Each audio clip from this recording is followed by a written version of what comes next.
Just clean the cat boxes. Brant, you know that life. Mm-hmm. I fought it for years. Now I have to help because I did it all the time during the pregnancy era. And I swore never again. But now it's like, all right, that's probably the third closest room from where I'm at here in the bathroom. I'm like, this has to be done. This has to be done more frequently. I also have one peeing on the rug randomly, and it has nothing to do with the dirty box. I'm going to throw his ass outside.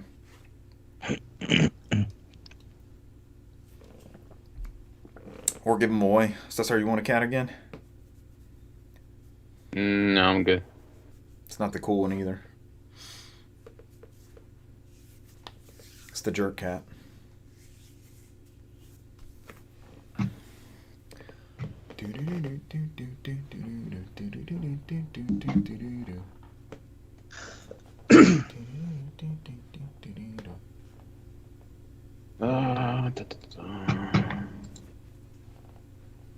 Just gonna show off my armpits on this live stream.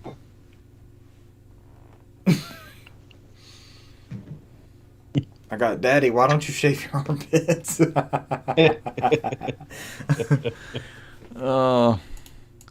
Questions. Let's see what we got.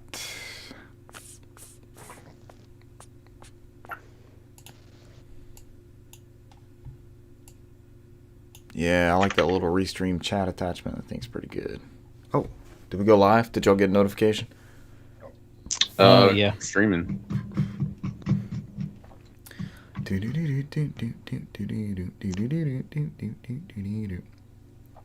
So they like listen to, the kids like listening to a TV show called Elena of Avalor.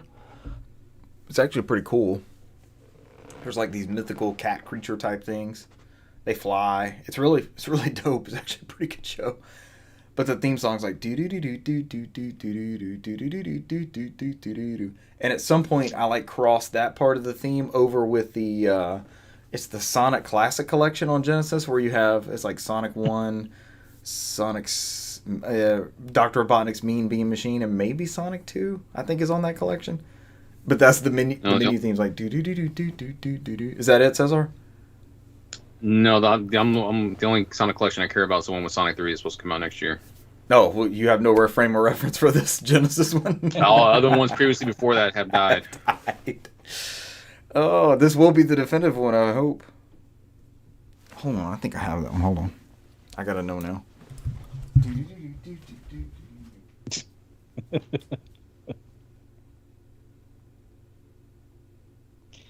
I broke down and I bought it, Cesar. It's coming from Play Asia. I'm getting the Travis Touchdown. It's nice, man. Mega fucking big box. Yeah, and both games on one cart was a nice deal. Yeah. I don't know if you got the limit. You got the limit runs also, right? No, I had ordered, or I had just bought them as soon as they went out on digital. Oh, and then there you go. You win. Yeah, you get every all I was three. like, I don't know if I'll do the limited run, and then this came out, and you were saying they were both on one cart, and I was like, I guess I'll do it. I was laughing at the Twitter comments because they're like, I can't believe they put Travis Strikes Back on there because like when people start the third one, they're gonna be like, what the fuck is happening? I know. Take that out of the collection. There's no recap or anything? I don't know. I haven't started the third one yet. I started playing Travis Strike Back, so I'm almost done with it. I'm like halfway through it. This is the aforementioned mini music classics. Sonic 1, 2, and Mean Machine. I was right about that. Mean Bean Machine. Doesn't have 3. And you like cycle through the games. I guess this was a pack-in at some point. That would make sense, right? Go back in time and let us know. I don't know. It's pre-owned $9.99. You can see where it got marked down from. Just bust in whatever place you need to ask that question. Don't try to stop anything else. Just try to find out that's the answer to that that's question. the answer we need. That's what I'm going back in time to do. There's so many bad things that happen, but I don't have time for that right now. What I need you to answer is... Richard, there's a white Ford Bronco on the TV. Don't worry about it. I just need to know. Somebody tell me. Is this a pack-in? I'm Robin Williams from whatchamacallit, from Jumanji. Was this a pack-in? You got to do like... You got to do like American Dad with Stan Smith. He's like, you know what? Just bet it all on the Giants. I don't know which year they win. Just bet it all on the Giants every time. You've got a good chance between football and baseball too, like early 2000s to mid 2000s. He was talking about the Giants with Eli Manning. Oh, He's the like, throw. just bet it on the just bet it all on the Giants. I don't know which year, but just bet it all from the He got win. 2. Eli got 2 rings. Yeah. I think he beat. Did they ever make it to any Super Bowls in the He beat 90s? Brady on both, right? Yeah. Giants Ravens was like Super Bowl 35. I think that was 2000. That was Ray Lewis's first one, but that wasn't Eli. That was Kerry Collins. Hey, get here early for the pre-show, and you get some of this riveting time travel / mean bean machine. I keep combining mean and bean machine / football talk. Yeah, if you ever watched that American Dad episode, it's pretty good. They ended up when they went back in time, they ended up creating meth because he had the formula for it in the future, and then he gave it to the guy who created it in the past, and that's how they all started that whole time loop where it got created to begin with. Welcome to the meth timeline. And the guy who created meth happened to be Roger. So It was Roger. of course, naturally, yeah, it wasn't Roger. Yeah. Oh, of course it was Roger. You know it was gonna be. It always had to be. All right, are we ready to rock and roll? Cesar, you're good? Yeah. Before that, he found a tape in the '70s, and he just remade every disco song that was a hit. It just went through A fifth of Beethoven. until I think the tape was like 1970, 1980. When he got to 1980s, they're like, "You're washed out. You have nothing left." He did everything on that tape. I will die on this hill. A fifth of Beethoven is the best disco song there is. I love that jam still. Not the Star Wars one. The Star Wars one is actually pretty good too. It's not bad. They had a music video and stuff, right? Yeah, they based the game off of it as well. They put it on the The Kinect. Kinect game. I remember Russell saying it was trash. He had that R2D2 one that came with it. But it like whistled the R2D2, you know. It did that when you hit the buttons. All right, here we go. All right, I'm sorry. We can go now. Here we go. I gotta hit record on something. I have like 5 consoles open.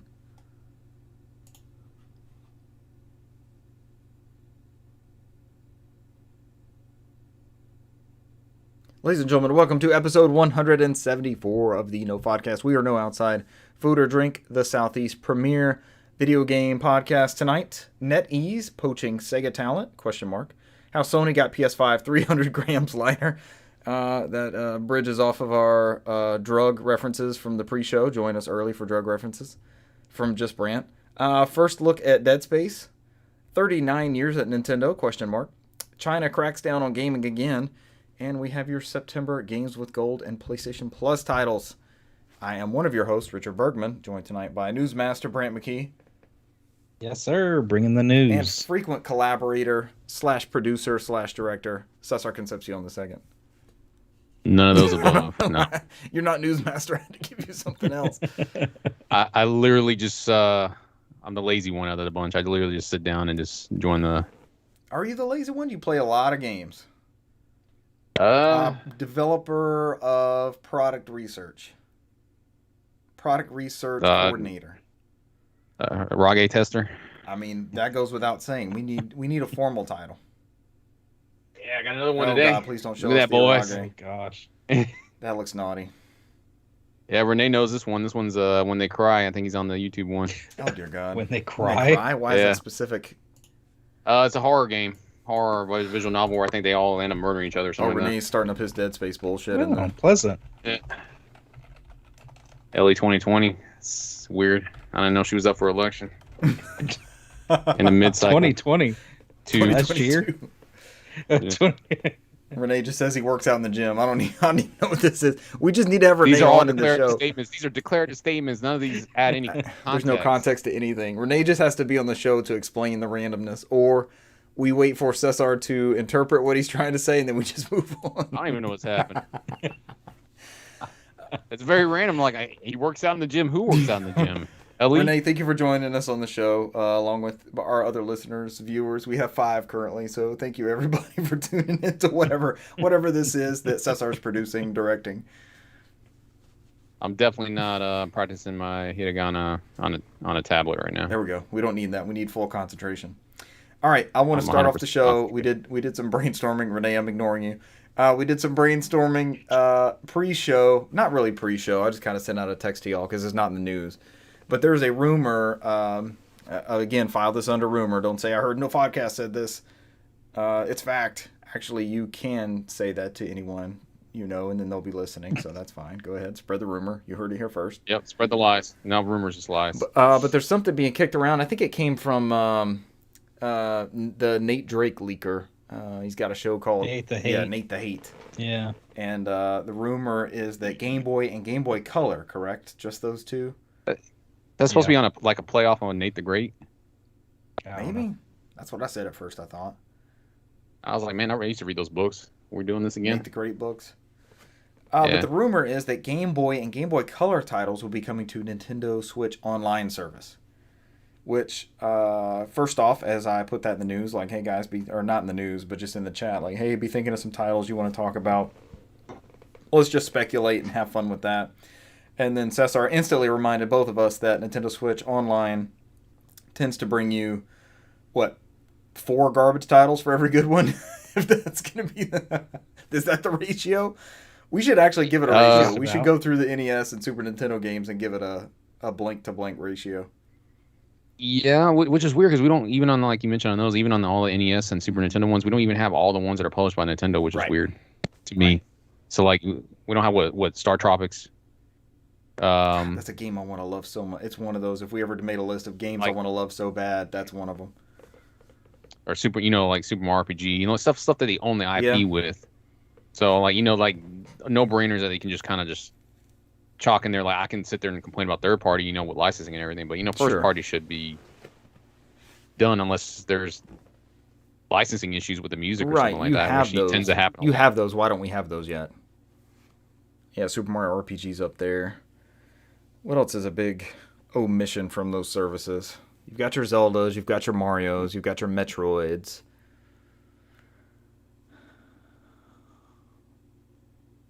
Deep sigh. It's just other things in the catalog that don't. I don't know, man. They give us damn Super Tennis, and I'm still pissed about that. Hey, we're gonna grow to love Super Tennis. You just wait. No, we do this every year, and it's never. We're gonna grow to love Super Tennis. We're gonna play it online together. We do this every time. At one point, once a year, we always fire it up, and I don't get it. We're both like, we don't get it. Hey, friend of the show, James Wong, put it on his top 5 Super Nintendo games list. So I'm willing to give it a shot just for James. We've given it a shot. Game Pass, as Xbox went off with their social media earlier this week. That was interesting to watch. Xbox James with gold. It was pretty cool. You were talking about Super Mario RPG, Cesar. I saw that was like one of the last Wii U or Wii. I can't remember which list I was looking at because I looked at both of them. That was one of the last Virtual Console games added. And I think it was Wii U because I think it said 2017.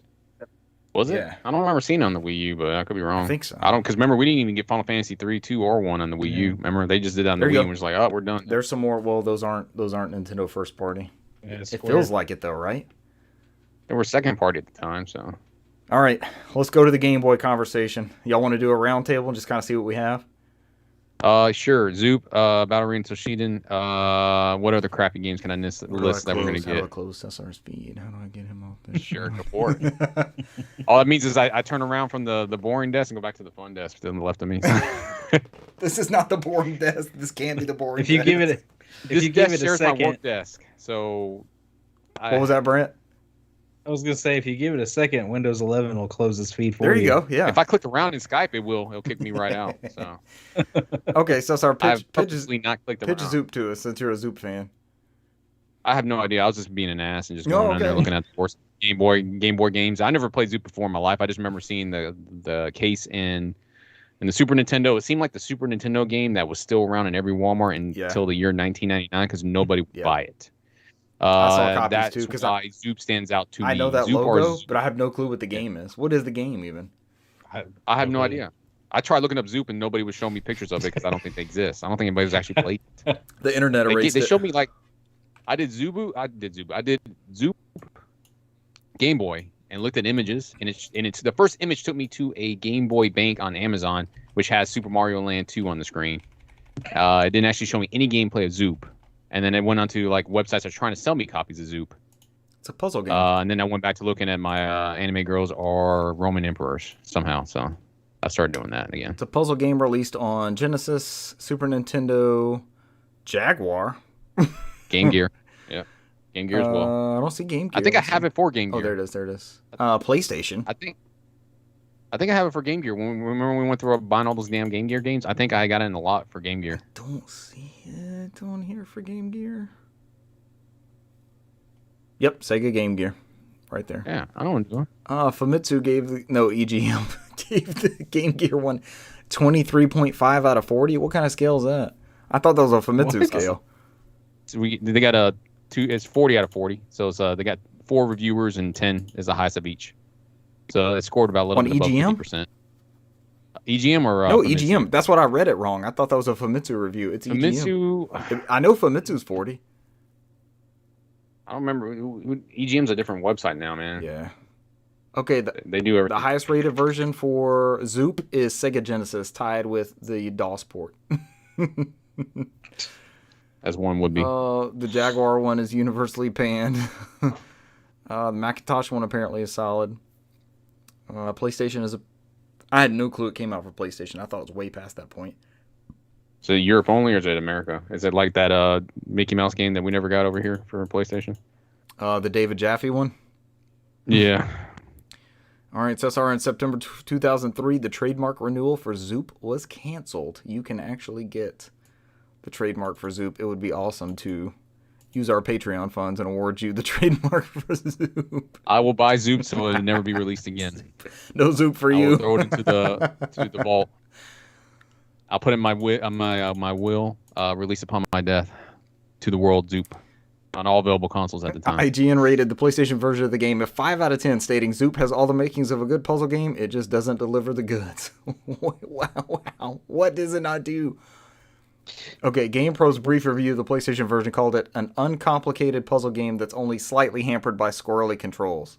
What the fuck? What are you saying in that? What does that even mean? The game was awarded Best Puzzle Game in the 1995 Nintendo Power Awards. Oh, it was Nintendo Power, you son of a bad bitch. year. Okay, yeah, this looks like garbage. I'm looking at a screenshot of the Genesis one.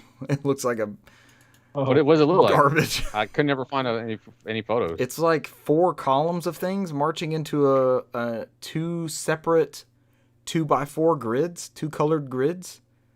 Okay, here we go. Wikipedia. Zoop is a real-time puzzle game like plotting, where the player controls a triangle in the center of the screen. Every second, or more often in advanced levels, a piece comes in from the side and possibly pushes other pieces forward. 2 consecutive pieces will never come in from the same quadrant, and runs of consecutive identical pieces on one row are longer, statistically, than one might expect. If a piece falls into the center square, the game is over. If the player shoots a piece of the same color as their triangle, it will be zooped, cleared, and points are earned. What the hell does that even mean? What the hell? You've been Cesar is zooped. You've been zooped. I'm looking at Super Nintendo gameplay, and I'm like, how does this look on the Game Boy though? How did they pull this off on these other ones? If the piece behind the target piece is also of the same color, it is also zooped. The same goes for the next piece and so on. If a piece of a different color from the player's current piece is shot, the player's piece will switch colors with it. This is also what happens when a piece of a different color is encountered after zooping one or more pieces of the same color. I'll have the zooping salad. When the quota of zooped pieces is met, the game speeds up, and before level 10, the background changes. Various special pieces do different things, such as a proximity bomb shaped like a lightning bolt that blows up pieces in a 3x3 area centered at the target piece, or a lion bomb, often shaped like a gear that creates a whole target line of pieces. All right, I just watched a video of it, and somebody couldn't get past level 3 on the Game Boy. It's just chaos coming towards them, and it looks like they got penetrated in the middle. So the sound effects have a cartoonish tone to match the vivid colors used through the stages, while the music is smooth jazz and evolves with the game. As the levels get harder, the music becomes more tense, adding to the fast-paced atmosphere of the game. Holy crap. Get zooped. What a weird-ass game. My bad. I mean, talking about bullshit games that we're not going to get. Great. So. I think You've Been Zooped is our episode title. It has to be. Okay, wow, this did really get There's derailed. all sorts of games I'm looking forward to zooping. Since Zoop, it's just a verb now. Go on, Brent. Get zooped. Zoop yourself. Go zoop yourself. What, you told me to do what? Has he played the Jaguar version? Yeah. All right, I'm going to go with Brant's shirt reminded me. This is probably one of the best Game Boy games. We're going back to the Game Boy thing. This is probably one of the best Game Boy games to come out, and I'll tell this story probably again for the 100th time on this podcast, but my dad famously got me the wrong Game Boy games with my first two. I wanted Super Mario Land 2 because that's the one everybody was talking about, and I had played it in, was at first grade at that point, and loved this game. And I got Super Mario Land. I was like, this isn't the right one, but I love that game. And then Donkey Kong Land had come out, you know, the pre-rendered rare style, like Donkey Kong Country type port. And I didn't get that one. I got Donkey Kong 94, as it's referred to now. I was like, this isn't the right one. And it's still, well, I'll argue for 6 golden coins, but this is the better game out of those two for sure. And it just added so much on that original Donkey Kong formula, and it gave you all kind of power-ups and things to collect, and, you know, a key for every exit, and every like 4th or 5th level you squared off against Donkey Kong, and it was just, there was so much variety in enemy types, and you could do like a somersault. I think this is the debut of the triple jump, is it not? You couldn't do that before, right? The 1, 2, 3, and then you jump higher on the third one. I think it's the first time for that one. I'm trying to remember if that's. I don't know, man. You're the expert, so whatever he says is probably Am I right. Really? You're the one that probably put more hours into that game than I have, at least. I can't speak for. And it's on the Game Boy Virtual Console, if I remember right, for like 3DS. So hoping that is an easy get for the rumored Game Boy and Game Boy Color Virtual Console. No, not Nintendo Switch Online. They're free. We only pay $20 for them per year. Brant, what's one for you? We won't do this forever. We'll just kind of get some cool titles. I was gonna say Donkey Kong as well, but I guess I'll go with Link's Awakening and Samus Returns. Ooh, a double doozy. But those are safe bets. honestly, I'm just waiting for Nintendo to be Nintendo and just give us a Virtual Boy collection instead. I'm okay with that too. I mean, they're unobtainable anywhere else, right? Yeah. I've got one, but you have to have the Labo to play. Oh god, that's actually pretty good. That'll get the cardboard off the shelves. I've actually got a Virtual Boy that doesn't have like a controller and it doesn't have the shroud and all that. I've thought about doing that consoleized Virtual Boy thing where it takes out the 3D. Ooh. And yeah. Have you've seen those? Yeah. Those look so good. They do look good, and there's good games on there. Like I won't go to bat and say this is an experience you have to do for any of those titles, but that Wario Land where you jumped in and out of the different layers, that game was good as hell. The Mario Tennis was really solid. It just it was a bit much leaning into those goggles. I can't defend that at all. Cesar, you had mentioned just like the current Nintendo Switch Online titles, the ones you want are probably not the ones we would end up getting. What's one that you would hope for? Oh, the one I know we're gonna get. No, one that I already have a physical copy that you would hope for.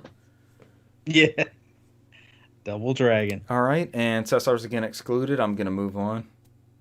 Okay, yes, Double Dragon 3. Thank you, Cesar. For our non-video listeners, he's holding up one of the bastard games of all time. What's good about that one? Have you played that one at all? I have. It's Double Dragon. It's probably the one that you want to play because you would need a second Game Boy and a second cartridge and a link cable to get two people to fight each other. So this will probably be the definitive version for you. Single player game, Double Dragon. It's single player. No, I've got the link cable and the second Game Boy, so we could actually play this. I will play that with you. You know what? Let's make that happen. All right, I got it. We can stream. We'll set up 2 Game Boy players on the GameCube, and we'll link them together with that. Wait, does the Game Boy Advance link cable, is it backwards compatible? That's an obscure question. I don't think so, right? Oh, that's obscure as fuck. Who knows that? I don't know, man. Oh, boy. I never even thought about it. No one has. Who's thought about that? What am I going to do? Backwards compatible Game Boy Advance Game Boy game? I would assume it works. It's... What else used it? Double Dragon, Tetris. Tetris is the big one I know. Volleyball. The original Game Boy link cable. you traded with Pokemon, and that's the reason it was in the Game Boy Advance one. And they even had the wireless remote. Remember the little humpback wireless receiver thing for trading Pokemon on that one? All right, Cesar's got Double Dragon. What am I going to vote for? So it says here the second generation Game Link cable cannot be used to link Game Boy Advance games, but there is an undocumented technique for the third generation Game Link cables can be used to link Game Boy or Game Boy Color games by using two cables. So some kind of weird thing. Let's make it happen. Let's make the weird thing Daisy happen. What was that, Brant? I said you're just daisy chaining cables at that point. That's what it says you have to do. You have to like daisy chain. Putting a hub together. Like basically. A FireWire, the IE 344 hub, the Gran Turismo LAN party. I still have my my wireless one too. Wireless adapter. Wireless Game Boy Trader. The Game Boy Micro wireless adapter. Yeah. I'm going to piggyback on Brant's Link's Awakening. I'm going to go with the Oracle games for Game Boy Color. I think it would be cool to also get the third one. I don't know if Capcom's down for that or if they still have this stuff sitting around. But remember, the Oracle games were supposed to be about the three goddesses. So you had Din, Furore, and Nehru. And we got, what? Din and Furore. We didn't get the third one. Yeah. It was one of those three, but that was supposed to be like the ultimate. It was the Triforces, so it was the three goddesses. So that would have been the cool thing to get there. And then 6 golden coins. These are the ones we would expect. Are there any obscure Game Boy games that we really have to fight for like that? The biggest thing is, you got to figure the Pokemon Company may not want their stuff on there because they like money. God, that would be great. They or that Pokemon one. Gold. So starts throwing out blue also. Okay. Don't forget this chart topper right here. Mm-hmm. Have a copy of that too. Kirby's Dream Land 2. And then, the original. I love that game. I'll run through that game any day of the week. I love that game. Super Mario Land for audio listeners. Which was very different from Mario games before, but it had its own spin. Square's not going to have their stuff on there, so you can forget about the original Final Fantasy and the Final Fantasy Legend. Any after that, yeah. Are there no? You can forget about no Square games on that NES or Super Nintendo one. They're coming out with their own shit, so we really don't need Nintendo Online to preserve their stuff. Yeah, that's a good point. I have nostalgia for Toy Story on Game Boy. It's not a good game, but I have nostalgia for it. Licensing issues. That's you're probably not going to get that. I don't know, man. Disney's been pretty easy to work with recently with their licensing, so that'd be a cool thing. Would not be surprised. We're getting that Jungle Book patch in the Lion King and Aladdin. I saw that. That was big news. They're adding. If nobody saw that, they're adding Jungle Book to that Disney. What'd they call it? Disney Classics collection. It's just an update with the original two games. Or just it looks like it's an add-on. You can add them in there. We'll get Jungle Book along with Lion King and Aladdin. And they went back and they released all those Double Fine venture games, like Full Throttle and all that. That was owned by Lucas. Disney's been very willing. If they actually come out with Marvel vs. Capcom 2, they'd be even more willing. So I think we're going to see that sooner than later. I've seen a lot of that kicking around. I think that will be. I think between me and you, I think it'll be up to Capcom. I'm pretty sure because what's the guy's name that's running Disney licensing now? He used to work for PlayStation. He's the one that's married to Andrea Renee. Oh yeah, John Drake. Yeah, he runs the Disney licensing, so he's been the one that's licensing out those games. He's been doing his gig, and man. He's friends with like Digital Eclipse in them, so they already have a tight relationship, which benefits all of us. It's awesome. I had another one to throw out there, but I just forgot what. I know people like the Mega Man Game Boy games. The Mrs. specifically, her memories of Mega Man are Game Boy. I'm like, okay, sure, but I know those are not really obtainable anywhere else, unless they've been included in some sort of collection. Were they on one of those Mega Man collections? I think maybe through Virtual Console and the 3DS, maybe. 3DS Virtual Console, man. When they start talking about that thing going down, we're gonna have to load up all of us. There's some good titles on there. I dread that day. I finally did fire up. On a side note, I fired up the Wii U and looked at that Virtual Console since you guys had talked about. There's still a bunch of TurboGrafx games, stuff like that on there, and that's for now. That store's pretty heavy still. I wonder how long that'll stay up. Also, that Wii U interface is slow as shit. And I remember when it was even slower. Like, they had to release an update to even move around there.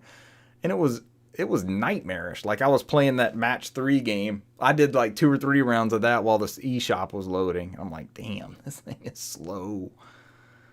So, I didn't buy anything on there. There wasn't anything that jumped out at me. Do y'all have any Game Boy games you want to throw out there last minute to add? Outside of ones you mentioned already, maybe Sword of Hope. What are Sword those? Of Hope 2. Those are Koei Tecmo RPGs. Similar to like their version of Final Fantasy Legend when they came out. So, Dragon Warrior Monsters was pretty popular on the OG Game Boy. They were black cartridges, if I remember right. They got a port. Mm-hmm. I got one. Yeah, I got one up there actually. For whatever reason, they got a port on the Switch. We never got over here, so I think it's the Castlevania games on Game Boy are decently regarded and still very, very expensive. So it'd be cool to see those come back out. I mean, we'll be here all day. Man. Yeah, but Konami's like Cesar was saying with Disney, Konami's getting better at that shit too. Who would have thought we would get Castlevania Bloodlines? I mean, they released. I'm about to say they released the collection themselves. They were behind the whole TurboGrafx 16 mini. So I mean, it's still hooked up. I think that whole Metal Gear Solid experiment they had on there kind of sullied their chances of doing anything internal. Like they're more willing to license out their IPs now. So we're going to see probably a lot of that in the future. You still think Blue Point's doing that Metal Gear Solid remake? You think that's part of it? While we're in the rumor bucket. I don't know. At one point they were talking about maybe being a Castlevania one, remember? So like they were very cryptic on those tweets. Speaking of Castlevania, I keep seeing that I've got Lords of Shadow installed on Xbox One. Do those still hold up decently? Are those pretty good? Did either one of y'all play those? I don't know. Lords of Shadow 1 is really good. Lords of Shadow 2 gets mundated in their storytelling. It kind of, that's when Konami was like letting games ship unfinished. They're like, we're done spending money on this, ship it. And they weren't letting the cost sit in there. Out. They had Metal Gear Solid 5 coming up. And that was kind of the end of the tunnel. Yeah, because remember he didn't finish. Kojima didn't finish that game either. I mean, there's still chapters missing on there to complete the story. So everyone, Konami was amazing. Remember when you saw that start up like the. You knew it was a good ass game. But the first one is a really great game. It really is. Second one it doesn't surpass the first one. The first one was really good though. If you get a chance to play the first one, it's good. You'll probably play the second one to see where the story goes because there's a nice little twist at the end of it. But it's not as regarded as the second one is. So Harmony of Despair, I think the 3DS one was like a in between, was like 1.5. So you would play that after Lords of Shadow. That's your Metroid. Well, they have something for the 3DS. What was that, Brant? Trying to find it. Yeah, that's what I said. The one for 3DS is the 1.5 version. That's the one you play Mirror between those two. I think they ported it over to PS3 and Xbox. I think it went to Vita also, right? Did it get a Vita port? Where is it? I'm thinking of that Batman game, maybe. The Lords of Shadows Mirror of Fate. Mirror of Fate. Yeah, I did Harmony of Destiny. That's the online one. Mirror of Fate. Cesar checks his non-alphabetized collection. Well, this is kind of all mixed up. That's the Mercury Steam title. Who makes the Samus Returns and there it is, Mirrors of Fate. Samus Returns and the this is game. This is also on PS3. That's when they were having issues with the PS3 store. Like if you bought that Castlevania Ultimate Collection, that was included with it, and that was the only way you can get it without having to download it. So it was on disc. So that thing shot up to like $200. Ultimate Collection. So, used, yeah. Because it's on that whole Mirrors of Fate game is on the disc, and it's not even a great game. Yeah. All right, we wax poetically about Game Boy. Let's get into the actual news. This comes from Gamatsu via Bloomberg. NetEase Games in final negotiations to poach Toshihiro Nagoshi from Sega. Tencent reportedly also on the brink of Japanese studio acquisition. That's a side note. NetEase Games is in final negotiations to poach Yakuza and Super Monkey Ball creator Toshihiro Nagoshi from Sega. The report cites people familiar with the matter who said that Nagoshi is expected to set up his own team to create new games, but has yet to sign a final contract or have his duties finalized. Tencent is also reportedly on the brink of acquiring another Japanese studio. Neither NetEase Games or Tencent responded to requests for comment to Bloomberg. It's pretty big talent going to the conglomeration that is NetEase. Yeah. I mean, that's not the only one. You had the former CEO of Sega. It's working for SNK now, so he's heading up SNK, and they've been beating their games recently, so... A renaissance from SNK would be most appreciated. Maybe we get Neo Geo Pocket Color on Nintendo Switch Online. You hear us begging for this stuff, and it's. Well, they just redid those games. Collection. Or they have those collections. Yeah. Yeah, that's the next best bet. If you don't lock it behind the online service, which I don't mind paying the $20 for. I get my $20 use, but there's some people's value who they'll feel otherwise, but locking it behind the paywall, as it were. Next up, Sony's new PS5 model weighs less because it has a smaller heatsink. This comes from The Verge. The new PS5 model has appeared in Japan, Australia, and the US for those who are able to get PS5s. A new PS5 model started appearing in Australia, Japan, and parts of the US with a new stand design and a mysterious reduction in weight. Thanks to a teardown from YouTuber Austin Evans, the mystery has now been solved. Sony has changed the heatsink that helps cool the PS5. The new heatsink is significantly smaller than the original and makes up for the entire weight reduction of 300 grams, which is half a pound. It's not clear why Sony has swapped out the heatsink so early on in the PS5's life cycle, but YouTuber Evans does note that his particular unit ran hotter as a result, with rear exhaust temperatures around 3 to 5 degrees higher. That could be down to manufacturing variants, though. There's a good picture on the Verge article of the heatsink. It's about at least half the size. So. Mm-hmm. The heatsink's used to cool the PS5. The console has heat pipe with a shape and airflow as a vapor chamber, blah, blah, blah. Anyways, the internet went ablaze with this, as can be expected of the internet. Yeah. This is actually a YouTuber I watch somewhat frequently, so it was interesting to see his video. I think it was like Saturday or Sunday, and then all this week just see people, person after person, do article after article on it. You're doing the. But he's one of those. Yeah. I know. Wait, I know. Yeah. Do the DiCaprio, just like, yeah.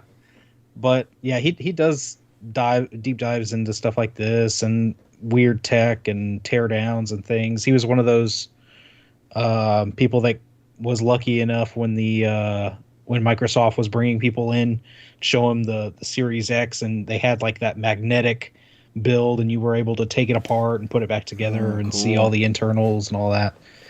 But yeah, he went through this determined to figure out where that 300 grams went, and when they pulled off the shielding and saw that copper and the whole heatsink is just completely different. They theorized that this could eventually cause problems down the road, but honestly, I mean, Sony overdeveloped the original PS5. Much like the Xbox One, I mean, coming off the Red Ring threat and all that stuff. That's just, that machine is like bang up.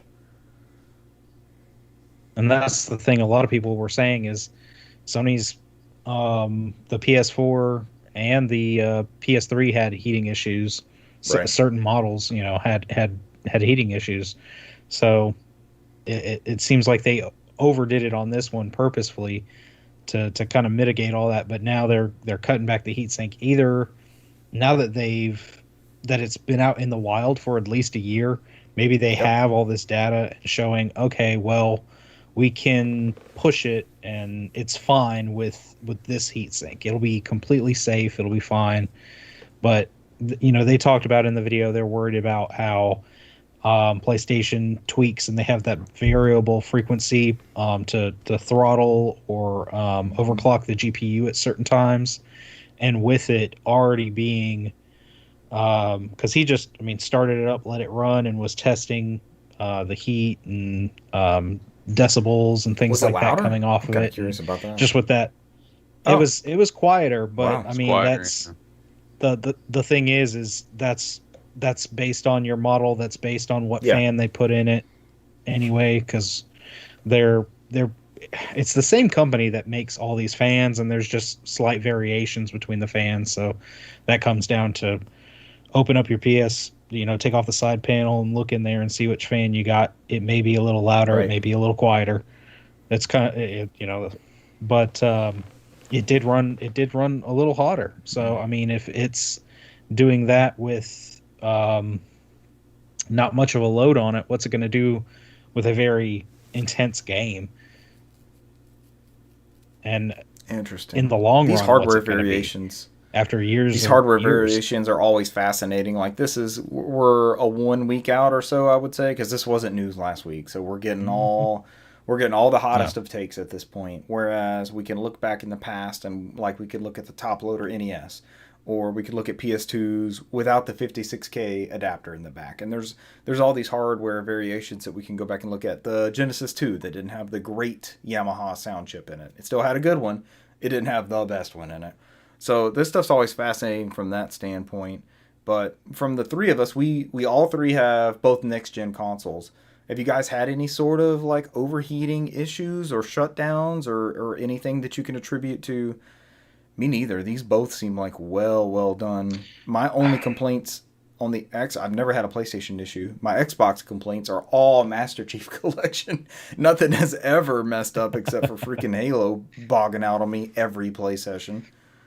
But I've had a couple really hard crashes, but I think it was just software glitches that wound up that's wound up causing that, because every time I go over and check the PS5, it's not hot. Right. It's not overheating. Which is the fear. Usually just a power cycle, and it's back and it's fine. So I don't think any of my aside from the PS3 yellow lighting on me, I've never had a major console malfunction. Let me knock on wood. Knock here. on your as I look at all these. Oh wait, no, the Wii U. Yeah, you had a Wii U bricked. You were modding it, I forgot about that. What'd you do to it? It was one of those things where you're not the only one. Somebody on Twitter had the same issue where they fired up their Wii U to download a Zero Mission, and it just randomly bricked. And she was super pissed about it. She's like, I cover my shit with blankets and treats it with the most care she can, and the shit just randomly bricked. Yeah, which is some why kind of software error. It just bricked. It had some kind of weird software. I that was when I first got on the podcast. I talked about it. You're not the only one. It was a random. More and more recently, yeah. It was a random brick. So I got a new one, but the whole thing is I've got to make time and call Nintendo and get them to. Hopefully, somebody there will know what they're doing and can fix my account. Your odds are getting slimmer and slimmer, Brant. You have a what? Because if you remember, a Wii U. What was that? Because the thing is, you can only link one Nintendo. I remember that ID. That's what it was. The Nintendo IDs, and you could link one Nintendo ID to one Wii U. And the problem is, I can't log into the old one and disassociate that account. And the crazy thing is they fixed that with the Switch, so you can go in there and just log in on the website and just all right, I don't have this one anymore, or make this my main one, or make this my secondary one. You can choose that on the browser. Xbox, Microsoft has it too, and Sony has it too. So I even tried it. I tried on going in online and logging out of all devices just to see, and I relogged into everything except for the 3DS was fine, and of course the Wii U still strong. Won't let me log in. So. I'll give you some advice that Richard always says he'll do whenever he gets faced with turbulent times when it comes to consoles like this. Go ahead and just go to the store and get you an eye patch and get you a hat, and then it's the power's life for you, sir. At that point, you're like, hey, I try to do it legit, and this Brent, is how when you let the sails out, you have to grab when you pull. This is what you do when you're grabbing and pulling, and the sails come fully out, and you just take off. You're sailing at that point. Here's the thing: to do a proper pirate, What, Pittsburgh Pirates? What is this? technique? This is Yeah, baseball Pittsburgh podcast Pirates. again. You have heard of me. To do a pirate cosplay.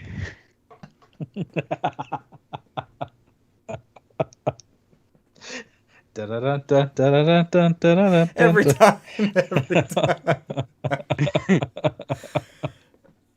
To do to properly get Sea of Thieves running on your Wii U, you have to purchase a DS title from the eShop and then push a payload. That's how it goes. Do all this stuff. Because when y'all started talking about the Nintendo accounts, it made me think. I bought a Wii U off of somebody with a broken gamepad, and I was like, all right, let's just take a gamble on this. I couldn't fix the gamepad. I actually tore a ribbon that you can't tear. So I've got another bit to buy. Oh. But this Wii U, they had downloaded all kinds of stuff. And it was just like, okay, whatever. I'll leave this until I decide to sail the seas with Brant. I'll leave this one as is because I know it has Mario Kart 8 downloaded. It has Ocarina of Time. It has Wind Waker. It has a digital copy of Twilight Princess, I believe. Mario 64. So I'm just like, okay, if I want to play any of those games, it's on this Wii U. And I'll just sync my pad to that one and go that route. But it's like, it's that person's name, it's their character, it's their me, all that stuff, and I cannot change that. I think Cesar and I actually got online with that one. One time before Mario Kart 8 Deluxe came out, we were on a Mario Kart 8 kick. And I think we played with that one online with this person's like two random me's just because it had a digital copy of Mario Kart 8 on it. So. Yeah, I think that was like the only time we ever played Mario Kart 8 online we had a until blast. DX came out. We had a blast with that one. It was fun. Yeah. All the random people in that chat thread where you can't really say anything. You just put the random... everyone's like, I use tail controls. That's where it comes from. I named the monkey Jack. Random stuff like that. So. More famous Pittsburgh Pirate quotes. Someone tell us about this Dead Space Direct. I'm going to leave this to Brent because I didn't actually watch it. So.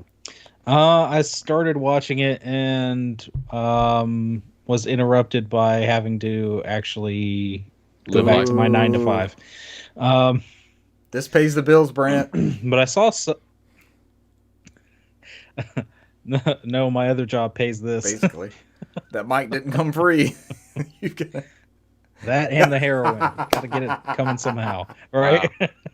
All this is admissible in court, We got him. All right. As we record this live. Cesar, you can hang up. We got him. There you go, boys. He said something about being a pirate and heroin. We got him. I'm waiting for the knock. I'm waiting for the knock on his door. Here's like, Renee. Renee peeked back up when Dead Space talk started. This was a very just kind of like open look at what they're raw doing look, I'll add, with this Dead Space. This was a very early, like almost concept-ish view of here's how Isaac's gonna move. Yeah. Here's how he shoots, and there was just blocks in the background. It was very early, and I wish more studios would do this. Like, show us these building blocks of this. Show us the jank. Show us the early concepts and stuff. I eat this up. It's like director's cut stuff. I love it. But yeah, Motive had this like an hour-long live stream showing this stuff, and they showed like rebuilding the original game, like this hallway, and they showed bare bones, how they redid the like lighting, shit. And they were they were redoing all this stuff, and it was interesting because like I just kept seeing people talk shit about like, why is there fog? Why is there this? And like, guys, they keep saying, look, this is just was our concept. This is what we're starting when we thought of, well, if we're going to make this game, how would we go about doing it? This is not the final product, obviously. This game, it's coming out late next year. And next gen only. So they've got quite a bit of time. I love these sneak peeks of stuff like this, this early stuff. And I hope it doesn't go to them, the negative parts of it. I hope that doesn't rise above all the rest of it, because everybody else that looked at it was like, oh my God, this is incredible. And I've recently been playing that first one, so I could see kind of, and I think the first one's just like crazy immersive, and I love the atmosphere and everything. So looking at it through a next gen engine, it's just like, oh dear God, this is it. Yeah, there was part where they showed like that side by side split screen and it looked good. It looked real good, even for just a early concept. But I mean, we had talked about how in the first one, Isaac doesn't talk. He talks in later games, but they already said that they will have him talk in this remake, and they're bringing the original voice actor, Gunnar Wright, back to reprise his role. Yeah, but they said it was only going to, from what I didn't see much of it, but I know they noted on there that he was only going to speak if spoken to, and only in certain situations where the story needs to be moved forward, I think. Yeah. But he was going to be mostly a silent protagonist, similar to the first one was. So I don't remember him speaking at all in the first one, right? Unless it was towards the end. I'm thinking at the end, maybe he might have said something at the end. I'm trying to remember. I remember him. He was being silent like the mostly whole game, pretty much. It was mostly being silent grunts. Mm-hmm. Yeah, yeah. When you get hit, sometimes you. Yeah, but was that the one where every time he put on the exoskeleton, the needles all went into the spine? Is that what I always remember? And then just like grabbing you, like oh, everything's so freaking visceral in that game. They did show off the dismemberment mechanics, like the physics. This is what I like. They had like blank background where it's you and the necromorph. I thought that was really cool. And again, I kept seeing things about, it's taken too many hits to take off his arm or whatever. And it's like, again, this is just proof of concept. Like, there's always going to be those people, man. They're just, no matter what, they're just displeased. Because everything about this, I want this about so many other games. Just give us these broken, they're not even broken. Give us these early snippets of just environmental tests and stuff. I was going to say, when have you seen a game company just be like, "Look, this is what we're doing," and be so not like just any open game company? with it this is a fucking show EA all this game. EA is doing this. I know. Please let them be turning the page. Hey man, this is their what this is their comeback. There was a word going around on Twitter for it. I forgot what it was called. It's their something Redemption. arc. I forgot what it was called. Redemption arc. That's what it was. Yeah. Speaking of which, no microtransactions. Even better. Yeah. They talked about how this game will actually have zero gravity, because there are sections in Dead Space where you kind of like can jump from one section to the next. But it's just like very like one note, just and you're going back and forth to whatever. This says there's actual like zero gravity to go back and forth to these different objects. They say that they're gonna build more lore within this Dead Space remake universe, and then they've plan on fleshing out a lot of these side characters. So again, I guess that kind of goes back to the lore a little bit, but also at least giving you more depth into the crew and what's going on around you, and all these other people that you meet. So just this whole concept, I mean, we're talking about just how cool it is to see them doing something like this and being so open, and the fact that this is EA. But I mean, I'm excited to see this game remade, and we'll probably see more. I'd say hopefully by E3 next year, they'll have like some solid gameplay. Maybe the Game Awards show, we see like a gameplay demo of some kind, December-ish. Like a snippet, maybe, or they'll save it for their drug EA Play thing. So EA Play Live. So I mean, because at this point they're pumping out a lot of games, and they got a lot of games in the pipeline. I would imagine they would put those to their own show. That's just my guess. So when they first announced this, I had like little to none experience with Dead Space, and I've got 4 or 5 hours now in the first Dead Space. This became I'm glad this is there for those people that love that series to whatever our scale is, pre-order, upgrade to collector's edition, whatever. the Philip J. Fry meme Yep, where shut up and that take too. my money. Yeah. Yeah. Here's a graph from Ubisoft explaining the 85 different versions and what you do or do not get in each one. The gold edition with the season pass and no, like Brant was saying, there's no microtransactions, so EA has thankfully pivoted. Because I've actually been pricing out. The only copy of the original Dead Space I'm missing is Dead Space 3 for 360. That's the only one I don't have. So as I've been looking at them, I see on the instruction booklet and all that, it's like, here's your online pass with the limited edition. I'm like, oh God, y'all remember that era? Remember when you had to pay for the online, or GameStop would literally sell you a $10 upcharge and put that shit on your receipt through the main or the publisher, and then you could redeem that code. So if you bought what was one of them, maybe Uncharted 3, I think there was a bunch of Sony titles back in the day that did this. Yeah. If you go with EA exclusively at the Dead Space 3 did it. You had to pay for the online pass if you bought a used one. Yeah, the Saboteur did it as well, and they didn't even have an online pass for the Saboteur. I think you just get the nudie bar in the beginning if you didn't with that pass. That was censored. That was a little bit before that era, because that was the game that killed Pandemic. Yeah. God bless Pandemic. Well, they're living on. Oh, they became. They became what EA LA, never released a game, and then now they're part of that Respawn, whatever the hell they're doing over there. What's his name? So, new Dead Space looks incredible. And yes, I'm down for collector's edition action figure. Might be Cesar's buy on all versions mode. Whatever versions it's going to come out on. That would be an interesting one to see on Switch as one of the cloud ones. You know, the cloud only versions. Has EA done one of those yet for Switch? Because we know the Switch can't do what the next gen stuff is promising.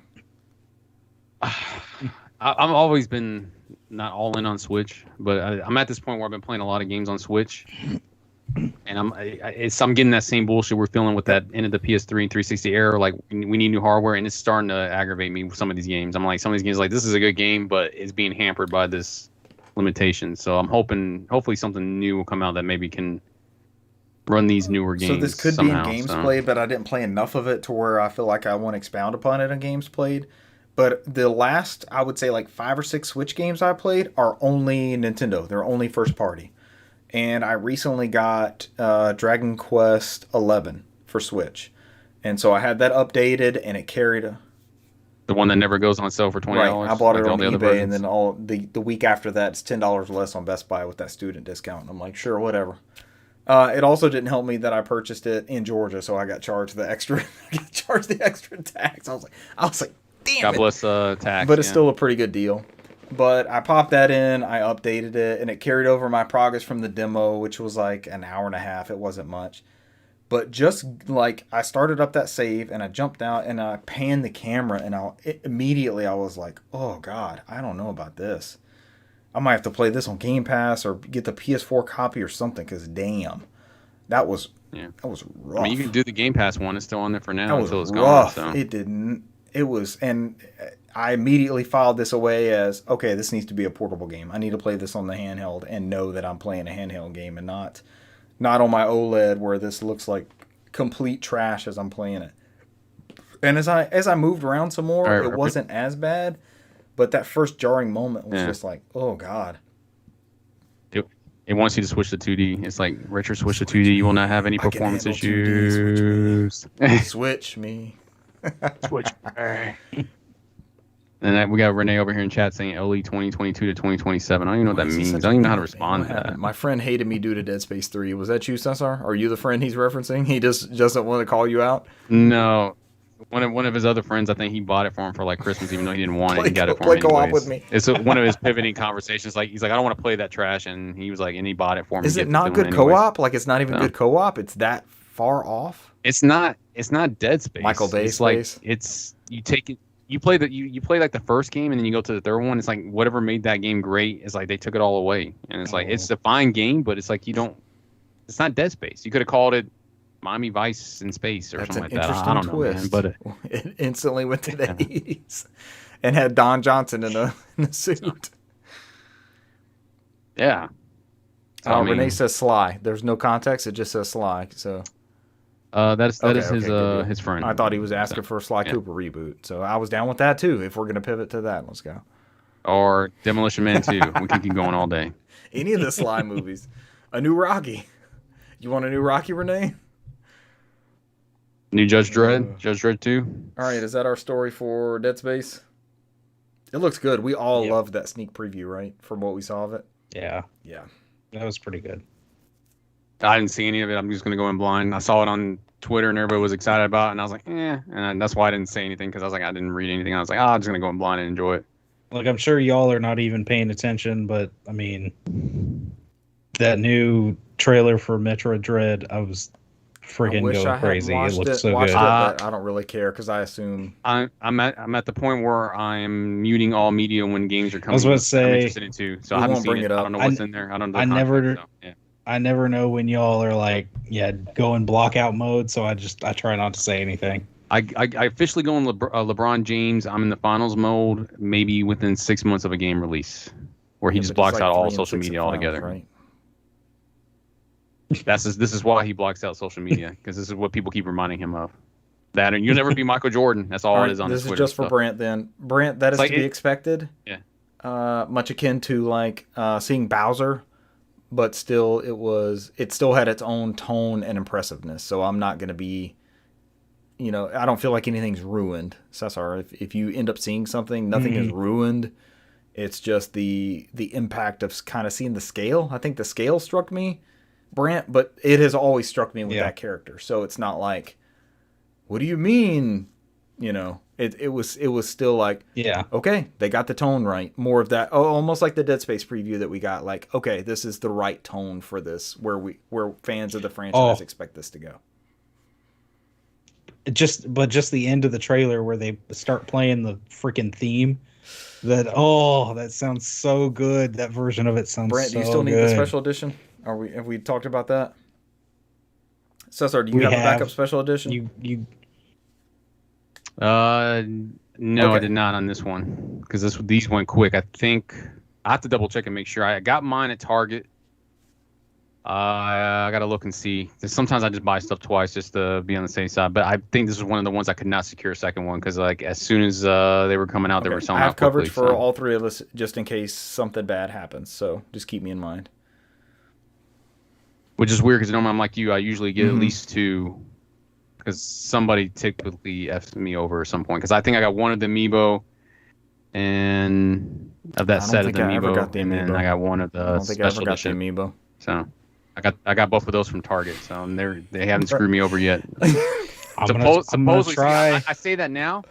And the sad thing is in that one box that's coming from Target is that OLED Switch, that Metroid game, and that Amiibo all in that one box. Someone's gonna look at that box and like, I want that shit. It's gonna get lost. I was about to say, you better hope it's not your preferred shipping partner. Yep, absolutely. They're one of the people on stream watching us right now, and they're taking notes. They're like, they're sitting there. They're sitting in the corner petting Richard's PS5. They're like, don't worry, you have company soon. Today, I'm waiting. I have to make a left into my neighborhood. I got my blinker on. It's a busy highway, so I'm kind of waiting. There's a truck I see coming around the corner, and they put on their blinker and they're going in, and he passes me, and then I see the logo on the side, and it's lit up. It's right in my face, and I'm like, you bitch, you have my PS5 on that truck still. I know you do. keep every time you see one. Where's my package? Where's my package? I don't know what you're talking about, sir. You tell me. I got my tracking information. I'll show you. He's like, sir, that's not my department. I just deliver. So how it works. All right, next up, we spent forever on Dead Space and whatever else that turned into. This comes from Nintendo Life and Damien McFerrin, a huge contributor at Nintendo Life, if not the head person there. The designer of the NES and Super Nintendo has retired from Nintendo after almost 40 years. Okay, let's go here. Super Nintendo, how do y'all... I think, Cesar, we've had this conversation. Brant, how do you abbreviate Super Nintendo? What is your slang term? What? SNES. Okay. SNES. I'll accept that. Cesar, have we had this conversation? I don't know. look at it and do SNES. I wonder if he's looking for It's not SNES. I don't think I've ever either. called it SNES ever. I hear that and it grates my SNES. ears, and I'm just like, what? What are you playing? Bless you. I know. I usually call it. I call it SNES, or I'll refer to it as a Super Family. That's it. Those are the only two slang terms I will use for that console generation. I'll say Super NES sometimes, but it's like I'm not thinking about it when I say that. Yeah. It's just like it's the Super NES. SNES though is just like. Yeah, I don't ever say. I can't even think like in a conversation in my life where I ever dropped SNES. I don't even say. That would be ashamed. I think those who said NES say that word, the S word. And I never said, I say NES or Nintendo, original Nintendo. It's never the Loch Ness Monster nickname. The Nessie. The SNESsie. I mean, I've been known to call the Switch the Little Wii, so. Little Wii? Yeah. Oh, they figured out how to hack the Little Wii. Did you watch that video? Yeah, that was a pretty cool little video. I won't be doing it because you still just get composite output, but it was super cool that it's possible now. It is a Bluetooth stack. Did you see that? Mm-hmm. They like raid the Bluetooth stack. That's cool as shit. I thought that was awesome. and then you can enable. Yeah, then you can turn on the adapter. You still got composite though, and that's like wah wah wah. Yeah. The Super Nintendo actually just turned 30, and we kind of let it come and go. Do y'all want to touch on that at all? Absolutely not. Nintendo let it come and go. So Cesar has spoken. Yeah. We have our top 5 Super Nintendo lists. Maybe Brant, if you weren't here when we did our top 5 Super Nintendo games, if you want to do one, we'll talk about it next week. If you want to throw yours it's in our Google Docs. If you want to add yours to the end of that, and we can kind of reminisce. Kind of like we did Game Boy at the start of this one, which I think is a lot of fun. People like lists and. I spent 15 minutes on Zoop. You sure we? I think that was 15 minutes well spent. Would you dispute that? You brought up the Zooper. You're the key Zooper. You asked me a question earlier in chat, and I was like, I knew what was going to happen. I was like, I knew we were going to get copies of Zoop, but like they're going to find some kind of unreleased Zoop copy. Like Zoop I didn't know it was out on Jaguar. I didn't know it was a Jaguar copy until today. So, how many Jaguar copies of games are there? Like, Cesar, you're the Zooper. Me and Bran are just the Zoopies. Look, man, I'm waiting to get Zooped. I'm the connoisseur of bad games, man. I played Rise of the Robots and Balls, and after the podcast, I'll hang up. Y'all can Zoop each other. And first, Rise of the Robot Balls. What are you talking about? The comma's key there, Cesar. Rise of the Robot Balls with a Z. Just look at balls. Just look at balls with a Z on for Super Nintendo. It's not on the eBay, same thing. It has a Z at the end. It's fine. And it is. Renee used to play this game too as well. And it's really weird. It's like a weird 2.5D 3D fighting game, and it's bad. It's really bad. I think I put at least 20 hours in that game because I had no choice. Because that's some of the only games we had. No, I'd come into this episode being a balls defender, but there's a certain element. Dude, it did some cool stuff. It's a bad game. But it did some cool stuff with like angles and the way it rendered the balls and everything else. It did some cool stuff, did it not? You played the shit out of it. It did some weird sound effects. They were like I played the shit out of it. I just remember the theme song at the beginning, like, ooh, and it sounded like people moaning in the beginning. It's like, this fits the name of the title of the game. I just remember that. It was a moaning theme song, which all the characters just moaning, like, ooh, ah, ooh, ah, ah, ah. It was that era. It was time and place. Everybody wanted fighters. Everybody wanted 3D graphics. I'll send the video of like the opening to you guys when we're done with the podcast, because it's legit just people moaning. And it's because like I remember just laughing the whole time every time I started the game. It's like, I can't believe they got away with this. That's how I'm going to finish. All right, back to the Super Nintendo story from 20 minutes ago. Lance Barr, the man who famously designed the NES and Super NES consoles, has retired from Nintendo. Barr has made the announcement via his personal LinkedIn account, stating that after almost 39 years at Nintendo, I'm retiring and moving on to other projects. He has served as design and brand director since 1982. Wow. 39 years somewhere. What else are you going to do? According to you got retire? No, I wouldn't do anything else. I played some of the video games on the shit I designed. According to Tim Santons, one of Barr's first assignments was creating arcade cabinets for the North American market, which would make sense as Nintendo had no home console in 1982 and wouldn't launch one in the US until 1985. He was. Hey Lance, it's your first day on your job. Let's build us some arcade cabinets. Start with that Holy Popeye shit. machine. We got this young buck who wants to turn it into like this King Kong game. We don't really know what's happening. There's barrels throwing and. Yeah, I know it's your first day, but you got it, man. Well, Yeah, Brant's you got wearing a 24 hours. T-shirt already for that game, so he's already a fan. So you can just go ahead and go. It's like the damn TPS report. TPS reports. Okay, so I'm not going to downplay this. This is an iconic design on both ends, right? Like we're not gonna take away from this person's contributions. And 39 years of anything is iconic. But I'll go out.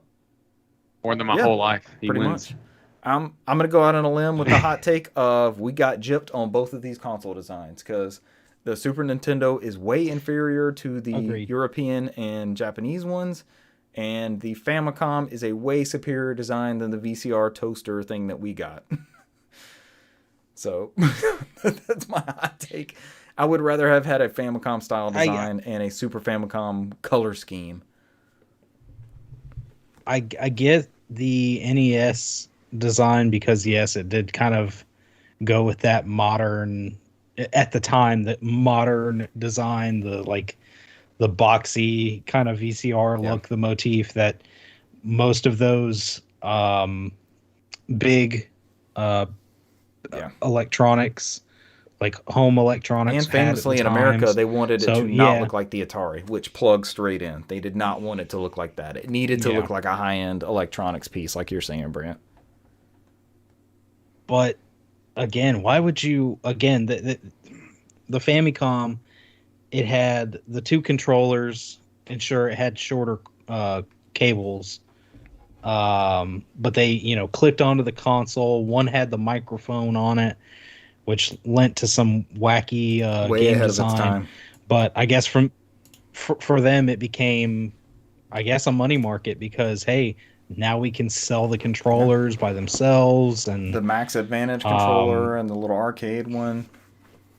Wii Zapper, and the way they wound up marketing over here, really, because of the video game crash, was more as a toy, which is why they had like Rob on there and the Wii Zapper and all that stuff. The Wii Zapper, with, just the Zapper. With the NES. The predecessor to the Wii Zapper. What's crazy is you're gonna blow people's minds when you announce another Super Nintendo console, and parents got to go and buy another Nintendo console again and just bitch about outside the doors. I don't understand why we gotta buy a whole nother one. I just bought one last year. It comes with the new Super Mario Brothers game, Super Mario Brothers 4, which we also did not get a Super Mario Brothers 4. No. So, Brant, after you said Zapper, how did you play Duck Hunt on a Famicom? How did that work? Since I don't think you did. You threw stuff at the screen. Oh, you just physically launch shit at the. Yeah, this is the beginning of the Wiimote throw a TV screens era. Once you said that, I was like, wait a minute, those controllers were hardwired. How did you play Duck Hunt on Famicom? Watch it be D-pad, and you get a reticle and just drag it across the screen. And you have to yell. Probably yell into the microphone like, "Shoot! Fire! Hey, daddy! Kill the dog!" That's the only one daddy. you can kill the dog on. All right, Famicom Dojo has some. That was loud. Yeah, my bad. My speakers were on again. But yeah, and then you're right. I mean, I remember the SNES, but I always hated that design because it was still boxy and you just had those little sliders this guy's on using it. the AV Famicom. That's a cheat answer. Oh, that's So what sucked is that we didn't get the color buttons, man. I think everybody but us got it. That's my thing. Gray and purple. You had like the light purple and then dark purple, and then two of the buttons were the concave while the other two were the convex. Whereas this beautiful machine behind me over here, even right here, I can do this live right here. So we've got a carrying case. Look at that. Which is modeled after the original American model. But if we open this bad boy up, we have this beautiful, sleek Super Nintendo with the little colored icons up in the top. And then, of course, all concave colored glossy buttons. Yellow, red, green, blue. And I love this design to this day. That's when I decided to go back and try and get a Super Nintendo. I just went and got a Super Famicom and imported it from Japan because I liked the design so much better than that. I think I ended up with a Japanese one and a European one because I like the color so much. So, well, that European it's 50 hertz. So, yeah, they got gypped on old stuff. I was going to say, how do you wind up running power through that and playing that? Right. You have to have a special monitor and all sorts of stuff. Oh, the minis? Yeah, okay, yeah. I was going to say, yeah, I definitely got... this is the European, the one I showed you, but I mean the actual Super Famicom that I have hooked up to the CRT is the Japanese model. You mean this? I want to play show and tell. This is my Super Famicom, and also this video showed me what we were asking because I didn't realize this. And this, for audio listeners, is the family computer. This is the Famicom. Mm-hmm. It has an expansion port on the front, and this is how the video I'm watching. That's how he has the Duck Hunt zapper hooked up. Which way do I have to turn it? This way. So that's how that. It's just through that expansion. Yep, that's how that goes in there. Because I've been. Was that a serial port? Serial port. No, I'm talking about the front, the expansion, the EV expansion. Is that a serial port? Maybe it's a. It must be 3, 4, 5, 6. They called it something else. It's an 8 by. It's a 15 pin, but it's like it's not a VGA type, you know. It's. Oh no! That's a male. It's funky, right? Male versus a female one. Yeah. Famicom. Where did the disc system plug in at? Because he's got a disc system underneath his console. Doesn't it dock in place like the Voltron? I mean, there's two sliding rails on the bottom, but I don't really see like where it. It's weird. Just hook it up to yours, man. Yeah, sure. Just get a Famicom disc system and throw it in there and see how it goes. All right, that was fun. That was fun show and tell. That's something I don't have. Is that original Famicom? I love that design. I have 2 of them, Brant. Awesome. Awesome. So where are we going with that story? Yeah, not to rain on Mr. Lance Barr as we poo-pooed on his contributions. Mr. Barr's parade. As we showed on the podcast, his the ones he downgraded for the U.S. audience. But I mean, we can't like you said in the beginning, we can't hamper on him. I mean, they probably gave him like, hey, make this appeasable to American audiences.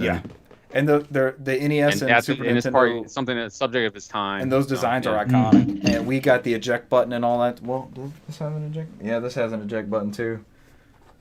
I still remember looking in the back of those Game Pro magazines and all that about ordering import games. And what you had to do. You had to do to mod them. Yeah.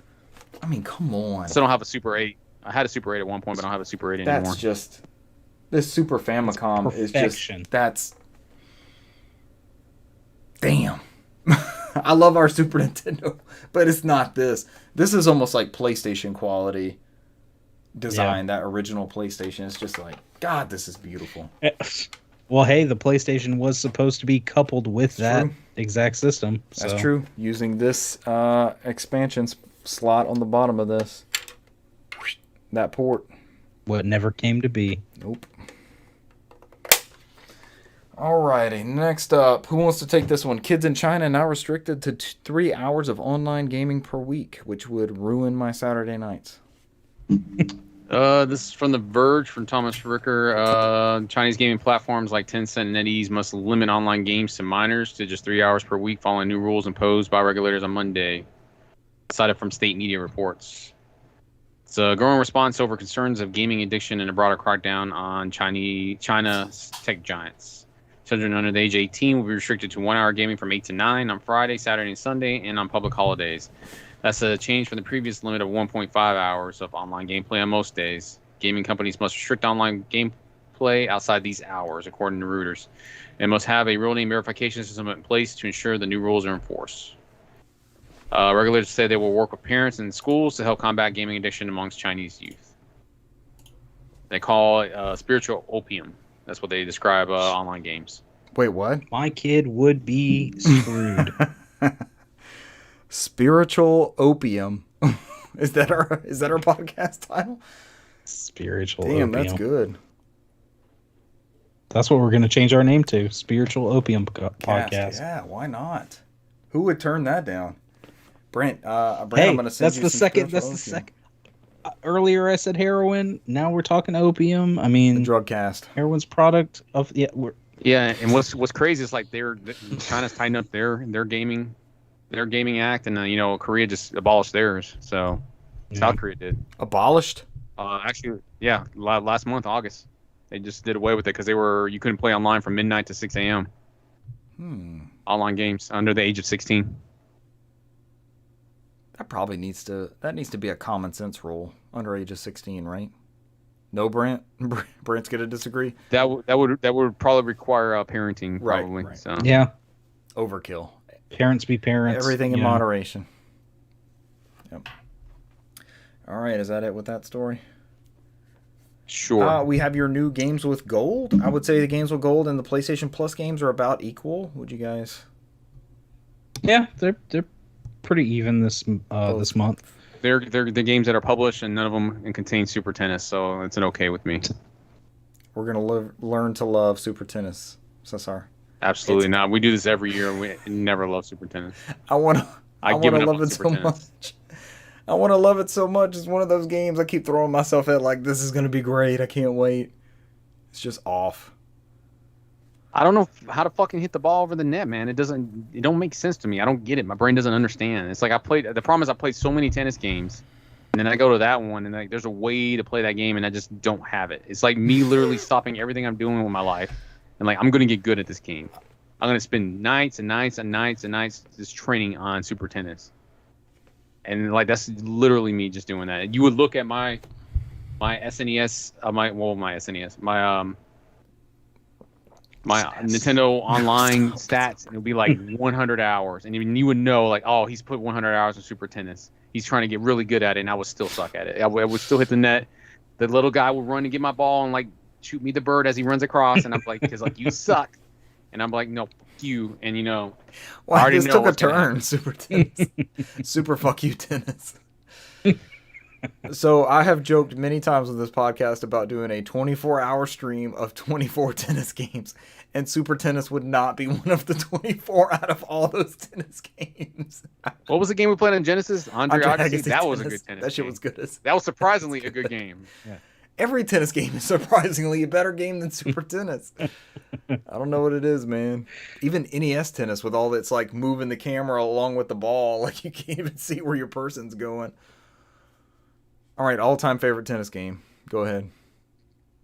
Mine's Virtua Tennis. The first one is incredible. I'll play that any day of the week. You got one, Brent? You ever been a fan of tennis games? You could say Pong. Pong is... I was gonna say tennis on the Wii was Tennis just on the Wii revolutionary. was very good. That's a good. It was tennis game. revolutionary. Yes, it was revolutionary. That's huge. All right, Cesar, what's yours? I'm just gonna be boring, and I'm like I will have to go with Virtua Tennis as well. I can't think of anything else. Man, Top Top Spin, Spin's good. maybe the one on the PS3 was probably a close one. That surprised me a lot. That's really really good that they haven't been able to replicate. It's kind of like that game franchise has gone to die off hand in hand with Virtua Tennis around the same time. I mean, we haven't got anything good in any of those. We were spoiled, franchises. man. We had Virtua Tennis and Top Spin just going at it through a whole generation, and then just nothing after that. Yeah, because I literally can't think of anything else that. Yeah, I can't. Yeah. Top Spin for the Virtua Tennis for the PSP, that launch title. It's like World Tour or something like that, or right after launch. That is a very, very good Virtua Tennis title. The Vita one wasn't that bad either with that word world. Yeah. The only thing was weird was the overlay where you kind of moved around like a board. Yeah. Like a board Yeah. game. That was weird, but it still played like a great Almost like a tennis game, Street so. Fighter type campaign, like moving across the world and the different events you had. All right. Brazil. All right, we're done with our tennis bit here. Here's your Xbox games with gold from September 1st through September 30th. So the whole month you get Warhammer Chaos Bane. In a world ravaged by war, dominated by magic, you are the last hope for the Empire of Man. Choose your hero among 4 different character classes and prepare for legendary battles with up to 4 friends against the all-powerful Chaos Hordes in this action role-playing game. That is the Xbox One version. I think there was a next-gen version of that. Is that the one we're getting, or is it just the... I think they have not done any Series X versions yet on this game. That one's upcoming, right? Chaos Bane? Because I got it for PS4. I don't know. Their Games with Gold is weird because remember their backwards compatibility is like automatic, so it could be. So it could end up being like smart delivery at some point. So maybe grab smart delivery is different. Maybe grab this license just in case they end up sending the new one attached to the old one.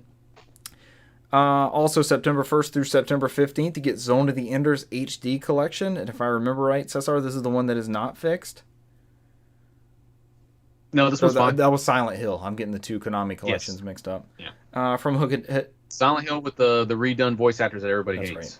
So from Hideo Kojima, the creator of the Metal Gear series, comes a space epic like no other. Pilot the orbital frame, Jehuti, and help the Space Force defeat the Bahram forces once and for all.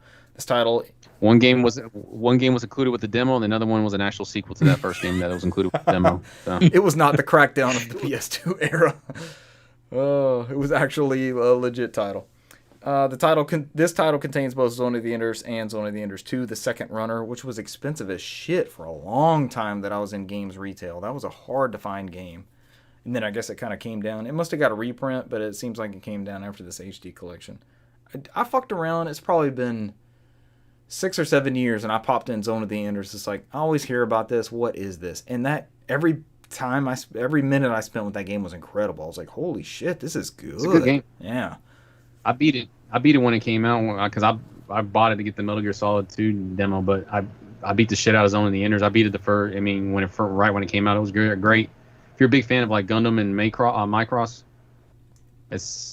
you'll definitely like that type of game. That's pretty much what it is. A lot of that's like a fucking storyline from Macross. And it still holds up, like the frame rate and everything. And you're looking at it, it's like, okay, this still holds up. This is a good ass game.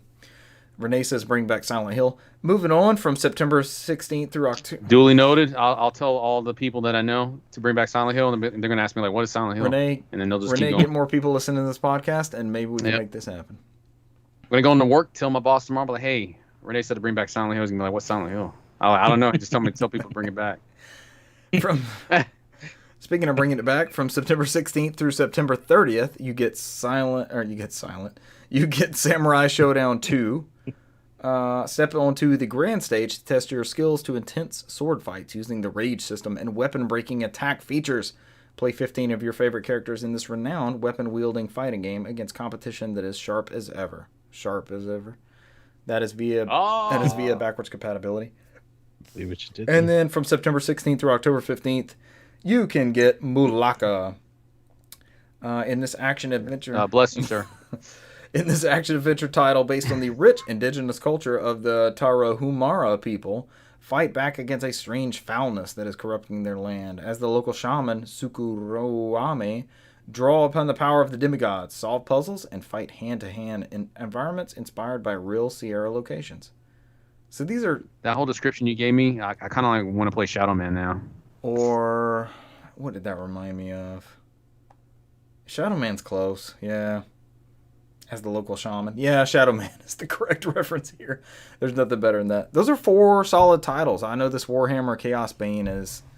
I think when I looked at it, it was like a kind of a Diablo-esque thing, right? Like a top-down action-adventure, 4 classes, that sort of thing. So, actually, not lames with gold this month, right? These are some pretty good titles. Zone of the Enders alone, I think, makes it. But Samurai Showdown and Warhammer and even Mulaka sounds pretty good. I think I remember hearing some talk about it when it came out. Zoom tight, sir. You're sneezing again. And last but not least, your PlayStation Plus games for September. I will let Brant handle this. I know one of these is one of his favorite titles in his household. Is it Predator Hunting Ground? All 3 games will be available Tuesday, September 7th through Monday, October 4th. Oh, shit. Oh my gosh. Sorry, I keep having Facebook Messenger pop up on my screen. People inviting you to play Predator Hunting Grounds. Yeah. Your favorite game, they heard that shit and they're like, oh god, get on there. It's just your Facebook group that you're a part of called We Love Predator Hunting Grounds. They're all pulling to Richard, where Richard just kept flooding Terrence with invites from games that we know he didn't have to play. I haven't spoken to him since. I think he cut me off. Oh. Your PlayStation 5 game this month is Overcooked All You Can Eat. Predator Hunting Grounds, as Richard and Cesar keep going on about, and Hitman 2. Hitman 2 is a big one too. That's a huge get. Those new Hitmans are supposed to be really good. I've watched people play them and enjoyed every minute of it. I've never played one though. Oh god. Brant, I know I pointed out specifically not Predator Hunting Grounds, but I know Overcooked, your household's a big fan of. Oh yeah, it's one of those. It's probably like Cat Mario around your house. It's a great time until it devolves into just yelling at people. We played some Cat Mario this week. I'm about to talk about that in a little while. Oh boy.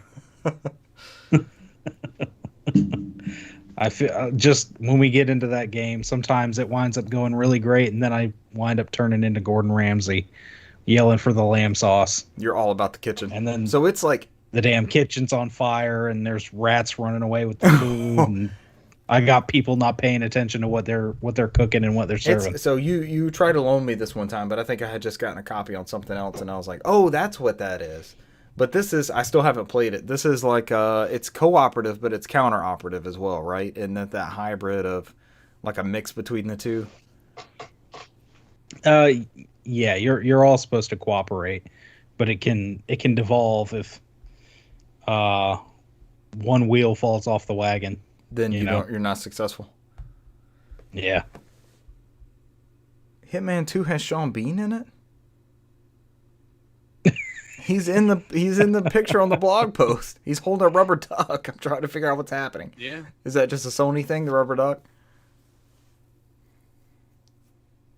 I never played Hitman 2. No, the rubber duck is a Hitman thing.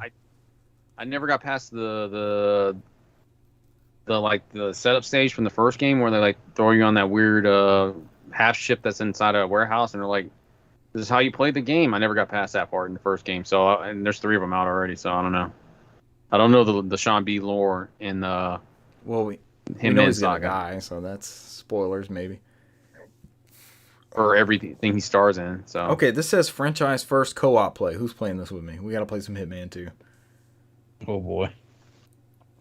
Sounds like it's not sure, Brent. Why not? Sounds like it is Brent. All right, that's all the news. Do we miss anything? Did I skip a story? No, we got everything. We went off on some tangents, but we did it. Because we're already an hour and a half into the show. I will be brief in my games played. There is both a gift and a curse that has settled upon my household. My kids are like... And it's called Zoop? It's not Zoop, this one. This one instance is not Zoop taking over the household. My kids have really fallen for games. And it becomes, because their attention spans are still sort of short, it becomes, Daddy, we want to play this. Daddy, we want to play this. Daddy, we want to play that. And I have to switch back and forth between whatever it is that they're after. So the aforementioned Cat Mario... that's what they wanted to play. That was the oldest one of her birthday presents this past February. I can't believe that game came out that long ago. And so I've got the Switch down here. We popped it in, that kind of thing. They surprisingly, and I've seen them do this with other games, both of them, they do not care about any sort of progress. I'm always like, make sure, because we have like 6 accounts on the Switch, right? I'm like, make sure you pick the right account that has your game save. And they didn't pick the right one. Because God knows who fired up that first game save. So they just started a new game. And they do not care. There is no decreased value in them firing up Cat Mario and starting a brand new profile and starting that first level. It's like it's brand new, or it's like, hey, we know where to go. We know where to get the cat bell and all this kind of stuff. And they love that. So I was like, sure, go to town. Y'all have a good time. And they played with pro controllers. I do love my kids. I don't give them the puppy dog Joy-Con thing. So they went to town with Cat Mario for quite some time. And then So I'm doing something else, right? I'm usually not gaming when they're gaming. I'm milling about, or I'm cleaning, or I'm straightening my area, or something like that. So one of them will wander over, and I'm like, "Y'all were playing co-op. What's happening here?" And then within 10 minutes or so, the other one will come wandering over. So and so won't play with me. So and so's done. I'm like, "Okay, what do y'all want to play next?" So they've seen me. They've seen me play, and the oldest came up with Ratchet and Clank, and I was like, yes, that's close because that's a duo, but it's not the one you're trying to think of because I also have the plushies for this series. But they've seen me play Toe Jam and Earl, and they want to play. She calls it how she remembers Ratchet and Clank. I don't know, but Toe Jam and Earl, and we got it in there. Like, if you're gonna ask for this game, this is what you want to play. So I'm like, sure, let's see how this goes. It's only 3 buttons. I hooked up the Genesis to a CRT with both of them have 3 button controllers. Like, here's how you move, here's how you use an item, here's the map. If you want me to read the items, you can, but the first one is always going to be the high tops. So they're not rocket high tops. What are they called? High top. They're just high you just tops. run. Make you run. So I kind of like it. This was an experiment of mine, I guess. I just kind of left them. Like, they have seen me play both the original. Recently, I talked about playing the Sega Genesis Classics one online, and then they have played the new one, the Human Nature Studio one. What was that one called? Back in the Groove. So they understand the premise. So I come back downstairs, 20 minutes later. They're on level 4. They have found the elevators in each one and found. I'm like, okay, did you, when it told you there was a ship piece, did you get it? Yeah, Dad, we got 2 ship pieces. I'm like, okay, they didn't get to the part where it's hard and you get like the bees. Boogie, The boogeyman's yeah, after you and the bees are pushing you off and stuff like bees. that. But shopping cart lady. Oh, God. The lawnmower dude that'll just keep running over you.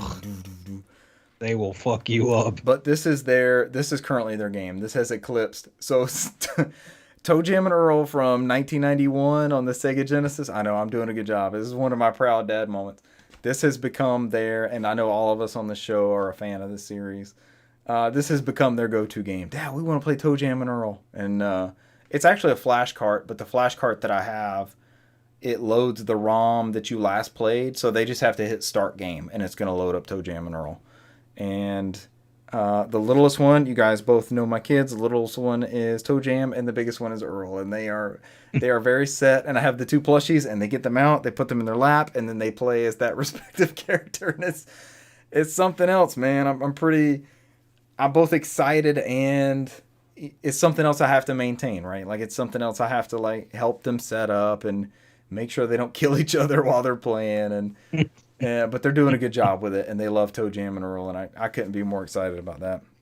The other game they got into, the oldest one, honestly, is bigger into this, but they have come to call this the Tootie game. Any guesses? I'll give you both a guess as to what the Tootie game could be.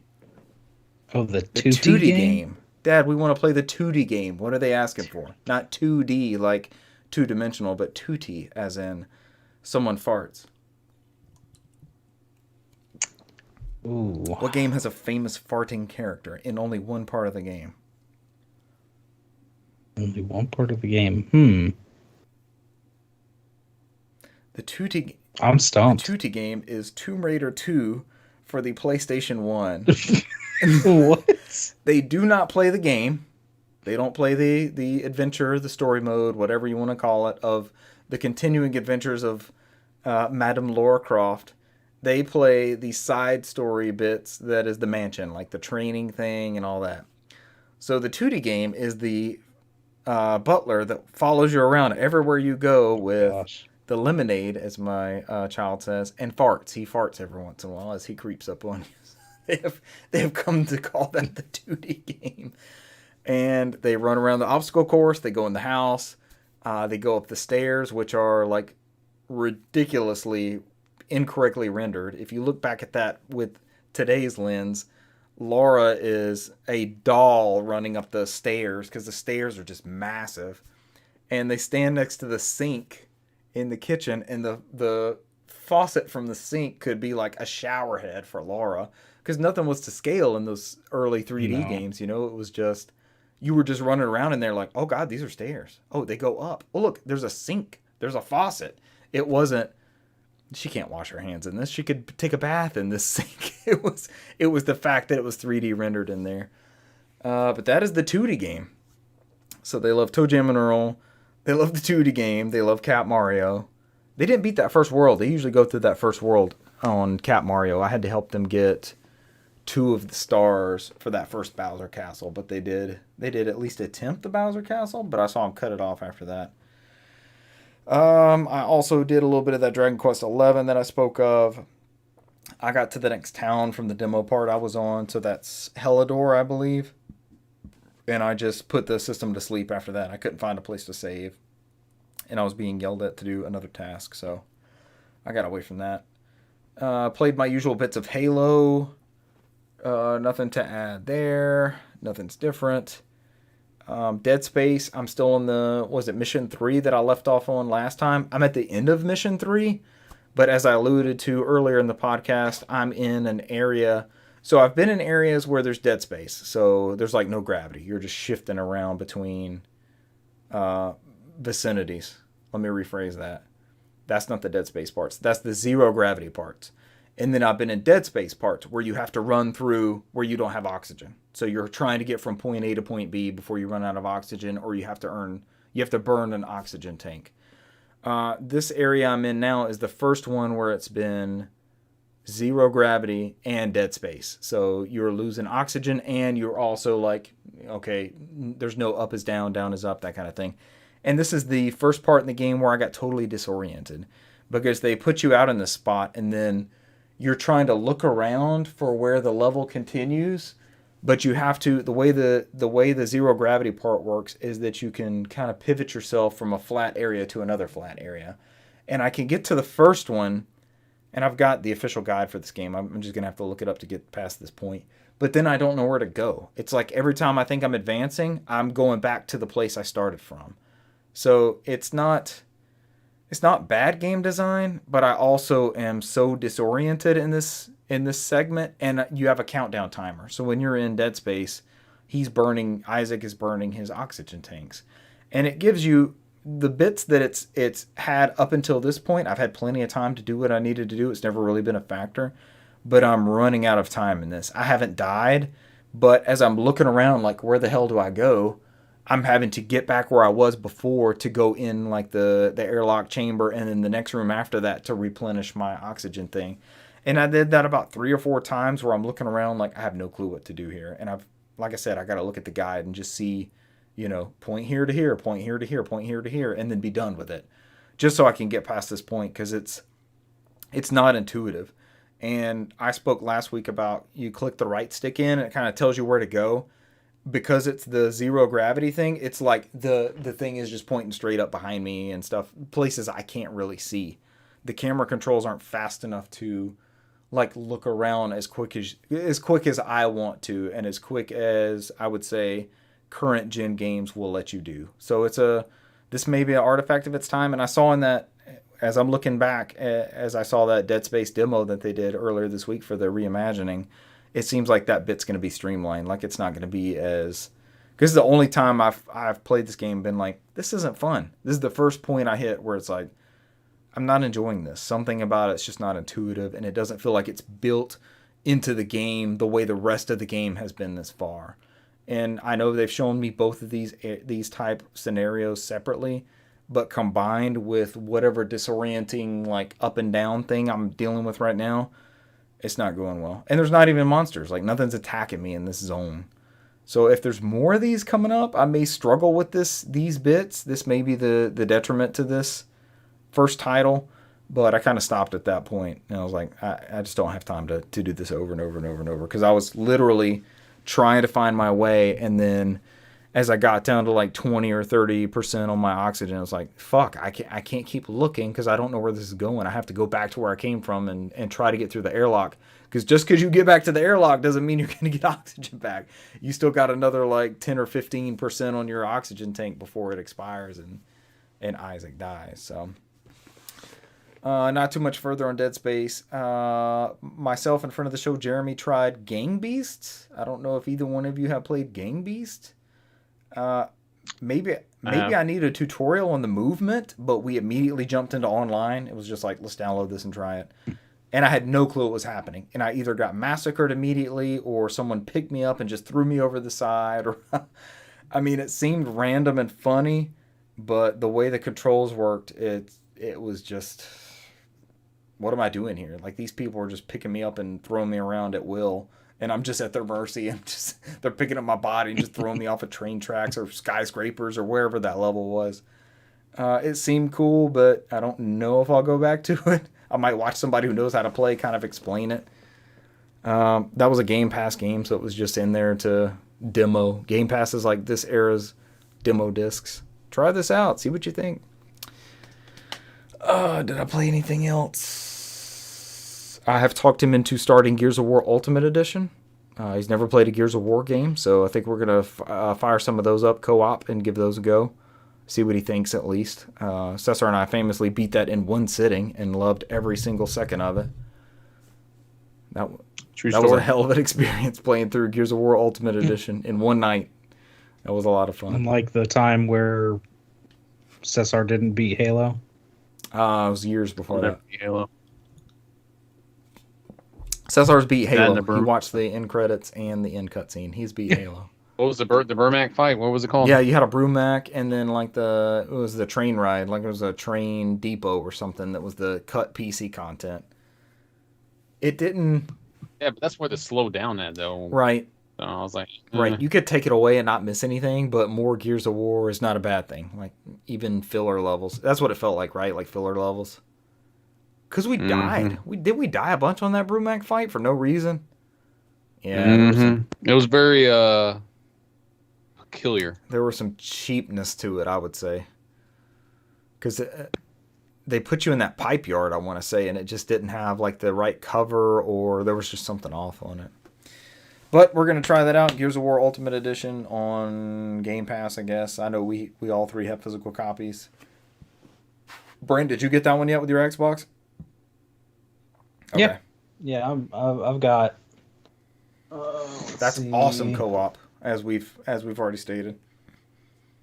Yeah, I've got 1 through 3 over here on the shelf, and I know we've gotten 4 and Gears 5 through Xbox. Yep. Over the years, yeah. Highly recommend those. But those are all my games played. Oh, 4 is up there too. Yeah. It's just, yeah. 4 is the one that's the one Cesar and I paid $100 for to play early, like 4 days early. Oh gosh. That was the one, wasn't it? It was good though. The one I kept saying, I was like, I can see the HDR. Yep. And you were like, you call me bullshit. Yeah, I was playing on my 1080p set still. And then Gears 5, I had a HDR set, and I was like, oh god, 4K HDR, holy shit. And that was Game Pass. We didn't even pay. So we went from paying $100 to play early for Gears 4 to getting Gears 5 for free and playing that the day after launch. Because we tried at midnight and it didn't work. We crashed a lot that first day. That was an awful experience. But hey, get what you pay for. But we could have paid for it and had that bad experience too. Yep, those are my games played. Yeah, mine's pretty easy. I finished up No More Heroes. Uno? Well, the first one I started last week. The first one I finished the second half of the game. That's right. Going through, I've never played them back to back because I think when I played them when they came out, and there was a 2-year gap between the first and the second game. So going through them back to back, you can see the differences pretty well. I didn't probably notice it as much as when I played it back in the past, but now I can and do see that. Because in the first game you have it's open world.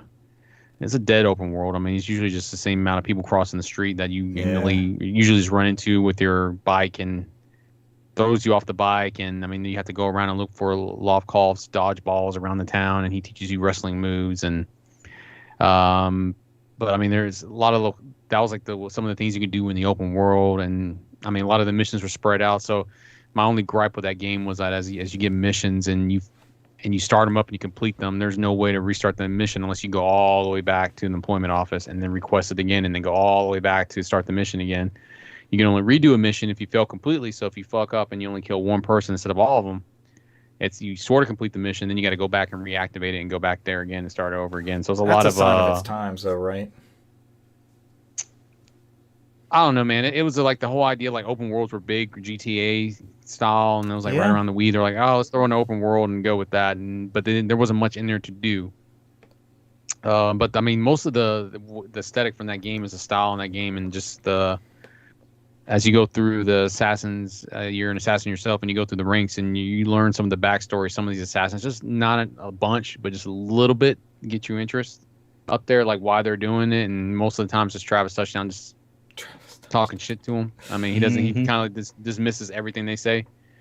Because I mean, you get like a big story dump at the end about why he was doing it, his motivations behind it all. And this game was really made to be like, all right, like Suda51 made this game like, all right, I may never make a sequel to this ever. So I'm like, I'm just gonna do whatever the fuck I want, throw it on here, and make it crazy as hell. It goes like, you get the true ending, goes like out left field, like you have this final battle, and it just leaves it vague. And like when you start up the second one, it doesn't even address how the final battle would happen in the second game until like later on. But I mean, when you start up the second game, it's a lot. They cleaned up a lot more. I mean, graphically, it looks better. They added a punch and kick button instead of I think there was just punch and grab or something like that in the first one. And they got rid of the open world. So you just get an overhead map and you choose the locations you need to go to. It moves a lot more quickly. I was about to say, I think I beat in like 8 hours. That sounds like a better way to clip through the levels progression. I think they took what they had on there and they knew like the action is what they had for that game and they just went with it. So they just took out the open world because they I guess at the time there wasn't much they could do to expand upon it. Because I haven't played the third one yet, and I know the third one has an open world for it. And I don't know. We'll see what happens. A lot of people are not happy with open world because it's very sluggish. I've seen online that you save at a toilet. Do you do that in the first two? That's in the whole game series. Yeah. I wondered if that was a staple. I wonder if that was the Chocobos of No More Heroes series. So, like in this first game, the second game, one of your friends gets murdered, and it goes on this whole revenge arc, like every other thing that happened in the early 2010s and all that kind of stuff on there. And he's going back into the assassins area and going up the chart to kill the person who killed his friend. And instead of starting out like I think you start out number 10 in the first one, this one you start out like number 50. And then then it adds into the story where like you get up to like, was it 50? Or I can't remember what. I think you get up to 25 after you kill one guy who had like 50 people on his team or something like that. It's tiered then. I was like, oh shit, that's a long ass. It's gonna be a lot. Yeah, it does some wild things, and they're like it does some variations to the battles. So like you have like one of them you have a mech battle, one of them you have a battle on a motorcycle where you're doing head-to-head combat like jousting, and it's like it kind of varies up the battles when you do the boss battles. And the difference is it doesn't. You don't have whenever you get to a boss, there's kind of like a section where you do the hack and slash type thing, the beat 'em up areas where you have to get to the boss to initiate the boss battle. And that was kind of like overdrawn in the first game, where like every area you go into is like the same endless enemies over and over again. And after a while, I got boring. And the second one, I noticed like at the very beginning they kind of eased it in there, and as the game got more difficult towards the end, and you get to the final five bosses towards the end, you get more of those enemies you have to fight at the beginning. It's more difficult. It adds more in depth, but it never felt cheap or felt too long. It felt fine. The only one I still get pissed off with, and I still have issues with, is the final fucking boss battle in the second one. That I brought back all the hate from the first time I played it. I was like, fuck, I remember this guy.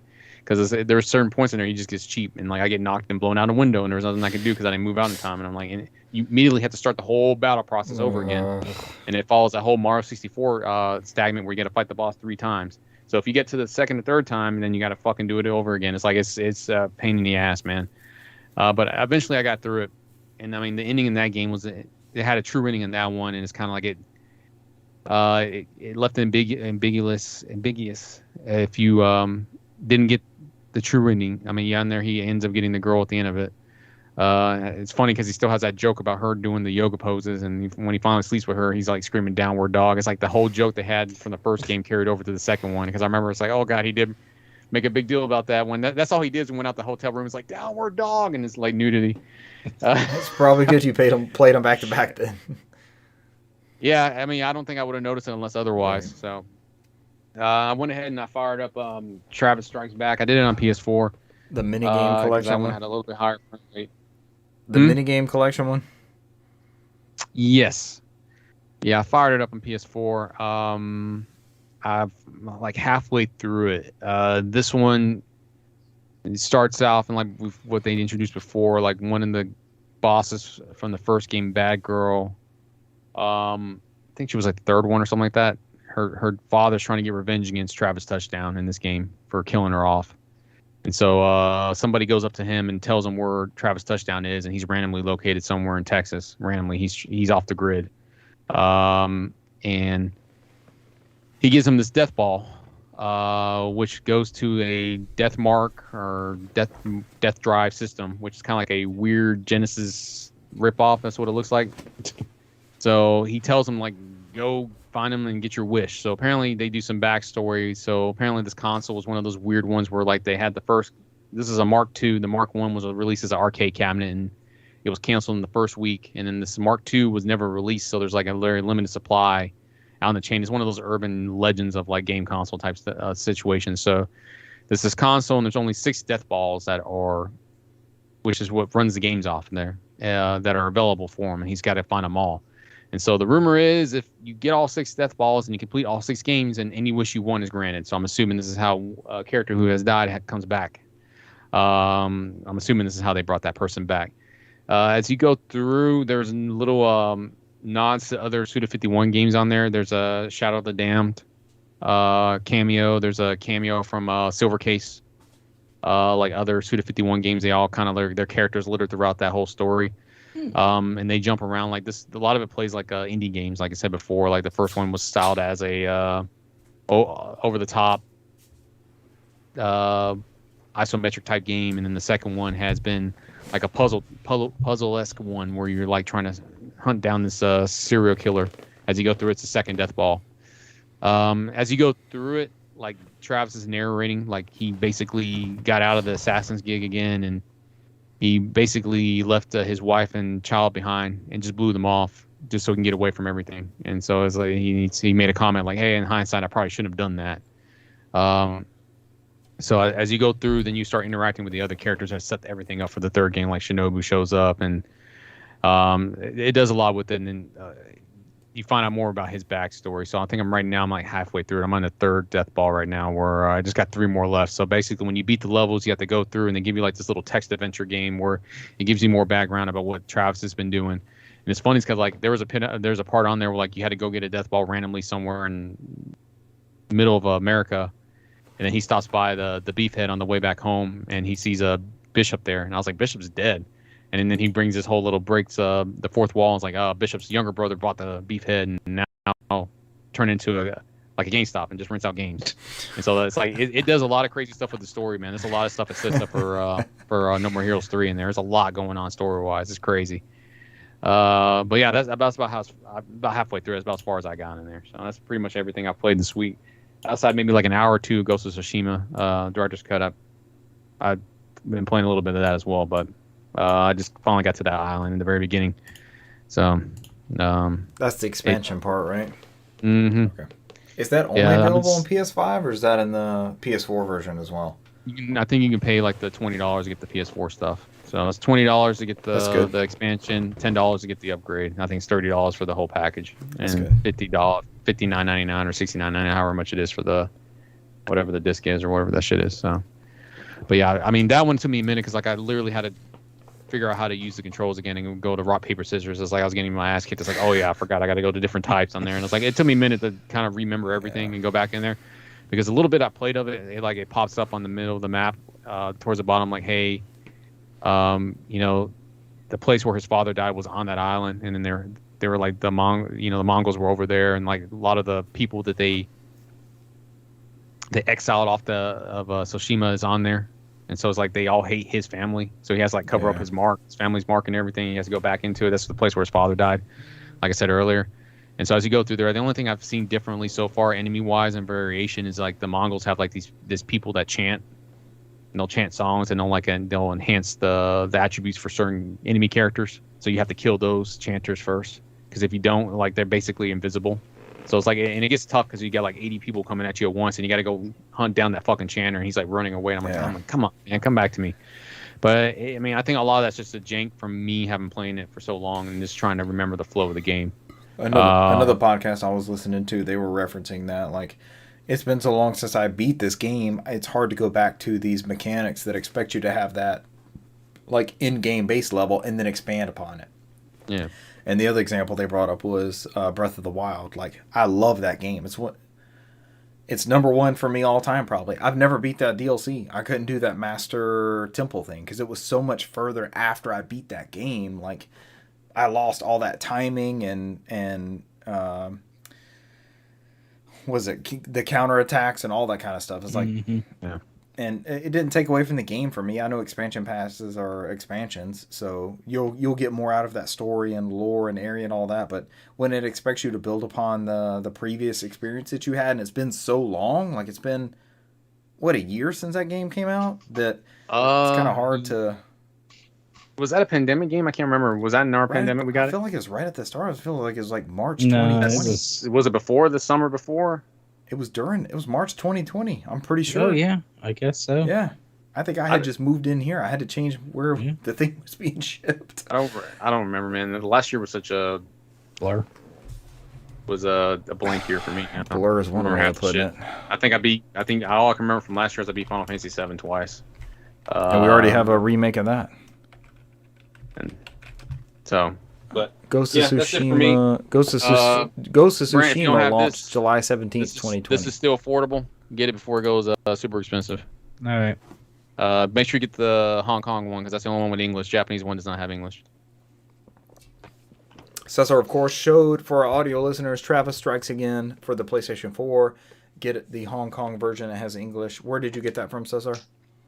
Bought it from PlayAsia when it came out like 2 years ago. But the price has been going up on eBay. I think I paid like $29 for it, but I think it's slowly creeping around to $50. It's slowly. It's not Switch bad where it's like $90 with the DLC already used. Does PlayAsia still have copies? I don't remember. That's a good question. I looked the other day. I don't remember if I saw it. I'm going to segue because I started playing Ghost of Tsushima Director's Cut.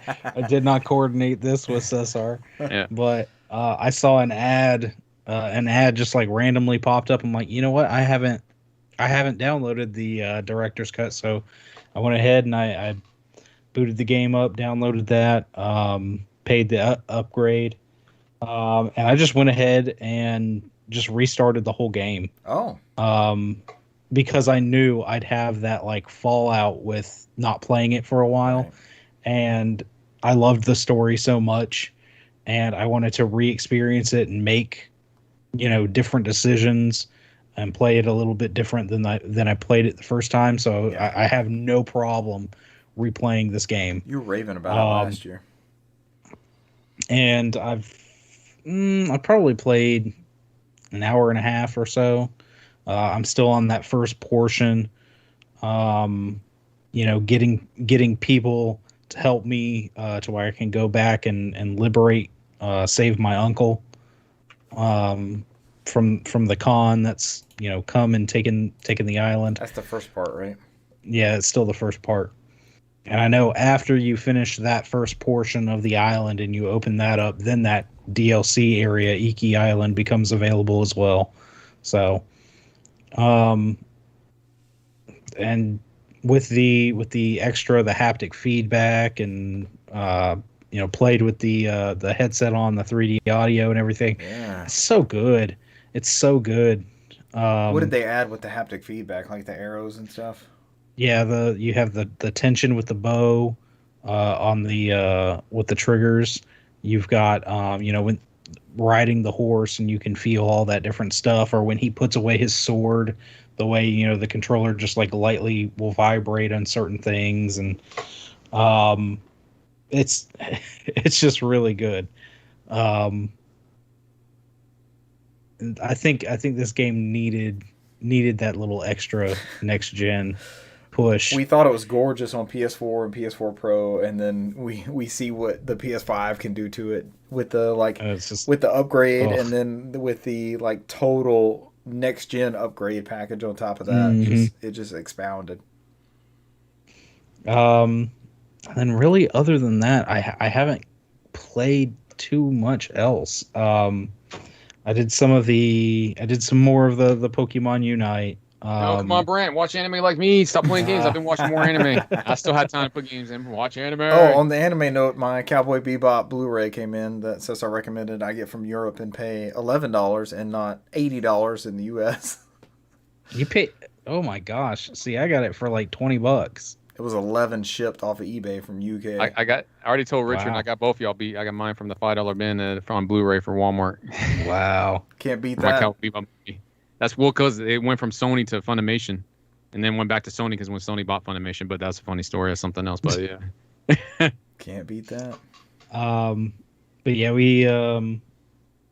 I played some of the like competitive in Pokemon Unite, and I've got up to like, because there's like beginner, great rank, expert, and then like intermediate or something like that, and then master or something. Can all three of you play at the same time? Yeah. How does that work? Is it all on the same screen, or does it split off into like 3 windows like we have our podcast? Or well, that's the thing, is we have 3 different devices. So that's right. Yeah. you have to have multiple devices. You can't do split screen. Can't do split screen on that. Okay. Nah. Oh, that's cool. Y'all get together with each console. Yeah. That's awesome. Okay, this got way cooler than I had imagined. I was like, how does that work with all of y'all in the same three windows on the same screen? Okay, I get it. No. And they keep adding more characters and stuff like that. Like I think they added Blastoise. They added Blastoise to the game. I've yet to play as him to see how he works, and they're going to continue to add more and more. So is that one of the paid characters, or do you just get it for logging in? Paid. How much? Yes, premium. Let's go. But that's in-game currency. It's like you don't have to actually buy. You can play the game, get your daily coins, and it's like 8,000 coins. So it's a reasonable amount in that. Yeah. Okay, in that currency. Do all of you have to have purchased it for it to show up on your team, or can one of you have Blastoise? No. Okay. And that's actually like, because we were playing the other day, and I just noticed somebody flipping back between characters, choosing whoever they were going to select, somebody else on our team. And I just saw Blastoise pop up. I'm like, what? That's in the game? Like, it just... And, yeah. Oh, man, they can roll out. They've got 20-something years of Pokemon to roll out. Oh, my gosh. Yeah, 800 plus Pokemon that they can throw at this game if they want to. It's still doing well, right? I haven't seen any press releases or anything. Yeah, and I know eventually it'll come to mobile. So I know once it hits mobile, it'll have another huge surge. Yeah. It's a lot of people on YouTube playing the Pokemon game, or the mobile game. So on Twitch, on YouTube, like it's literally there's a promotion going around. So it's like they're promoting it within that community. So yeah. Send us the promotion. Let us do it so Brant can stream it. It's pretty good, man. I never played it, but I watched a VTuber play, and it's pretty funny. So, like that's somebody who I think that particular VTuber said they used to play a lot of Dota 2 back in the day. And they were like, I can do this one because this one doesn't have voice chat, so it's not toxic. That was their excuse. I was like, that's what made it toxic, was the voice chat from Dota. She's like, that's why I don't play Dota 2 anymore. I mean, that's what Nintendo's whole thing is, right? That's why they don't want you chatting with each other. Yeah. They're right. They're right about certain things. My son's been on a Pokemon kick now because he's been playing. What's he playing? I think he was playing Leaf Green, and then he picked up like White 2, and then he came in here asking about my Black 2 version, and so he's been playing those. And I got the itch. He's the only person I know that's played those. Well done. I know. He made me kind of get the itch, and I picked up Black 2, and I started playing it, and I got through Both the you guys, first. the only people I know that played Black too. So Black 1. I played Black 1, and got through the first gym, and I was just like, okay, I think I'm done. I've seen this. I know how this game's gonna turn out. Yeah, I mean, it's that my biggest thing is with Pokemon games is every Pokemon game I've ever played, I get into it, I start playing, and that like constant hand holding is so infuriating. Like there always needs to be an option like, I know what I'm doing. I've played several iterations of this game. Right. I'm good. I know what I need to do. I know what I need to, just tell me, hi, I'm so and so. Here's your, pick one of these guys. All right, go on your way. Windows 11, let's go. Uh-oh, he's frozen. No, it just died. No. I heard you talking. It was like, bloop. Nope, you're there. Don't worry about it. Keep going. You're there. My OBS is freaking out, though. Yeah. But, and that, unfortunately, it got me thinking, and I was looking at all my stuff.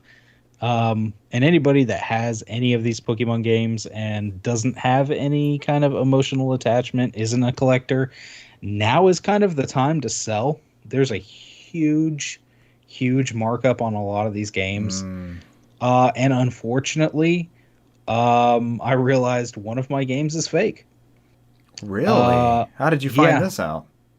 I started looking at like all my stuff. Yeah. And I went through and all of my DS games are good. And then I got to the Pokemon stuff, which I knew I was going to want to look at, and especially like the Heart Gold, Soul Silver versions are ridiculously expensive. Uh-huh. I noticed that. But those are that adapter, right? That little thing, right? The Walker deal, the pendometer, yeah. All of those are good. Okay. And those are even easy to tell because Black 2, White 2, Black and White, and Heart Gold, Soul Silver, they all, the Pokemon Company did something interesting, and they put them in a special cartridge. And if you hold it up to the light, you can actually see it's in like almost like a dark purple cartridge. Oh. And so if you hold it up to the light, you can see that like purple translucent. Like slightly translucent. Yeah. And then once I got to, because I told you I purchased a bunch of these games. Gosh, 5-6 years ago plus. Going back and playing some of them and whatnot. The one that wound up being fake is my Pokemon Platinum. Wow. And what's weird is, how do you know that one is? Whoever went to the extent. Give me 2 seconds. Hold on, because this is crazy. Take your time. Yeah. I gotta know. We're finding out about Pokemon bootlegging. Whoever went to all this trouble did a damn good job, because you look at this thing, it's shiny. The original game is shiny, right? And you open it up, the game case feels a little stiff, but it even says Nintendo DS right in here. Yeah. So I mean, it could be just a replacement case because it's a little stiff. Right. It's got the game manual, and even like a little extra like Nintendo DS stuff right here. This all looks legit to me. Everything looks legit. Right. You look at them. It's all sleight of hand, right? It's all sleight of hand. That's the thing, is you look at the manual, it looks good and it feels good. It feels like the same paper and everything. Yeah. I mean, it has the same feel. If you look at it though, it's like the colors are slightly washed out, but that's not a big giveaway. It's not a dead giveaway. Can't see it for audio listeners. It's not noticeable. Just looking at it, you can't really tell. Yeah. The big thing is the cart. When you start looking at the cart, the actual cartridge, the cartridge looks fine. Yeah. Everything looks fine. Everything adds up, but there's certain little details that they put in the labeling of these things. So like there's in this one there's like several little lines. You can see there's like red and black streaks coming off. In the actual cartridge, the number of streaks doesn't add up to the number on this one. Like this one is missing some. That the red down here at the bottom kind of goes through the actual Nintendo logo on the actual legit cart.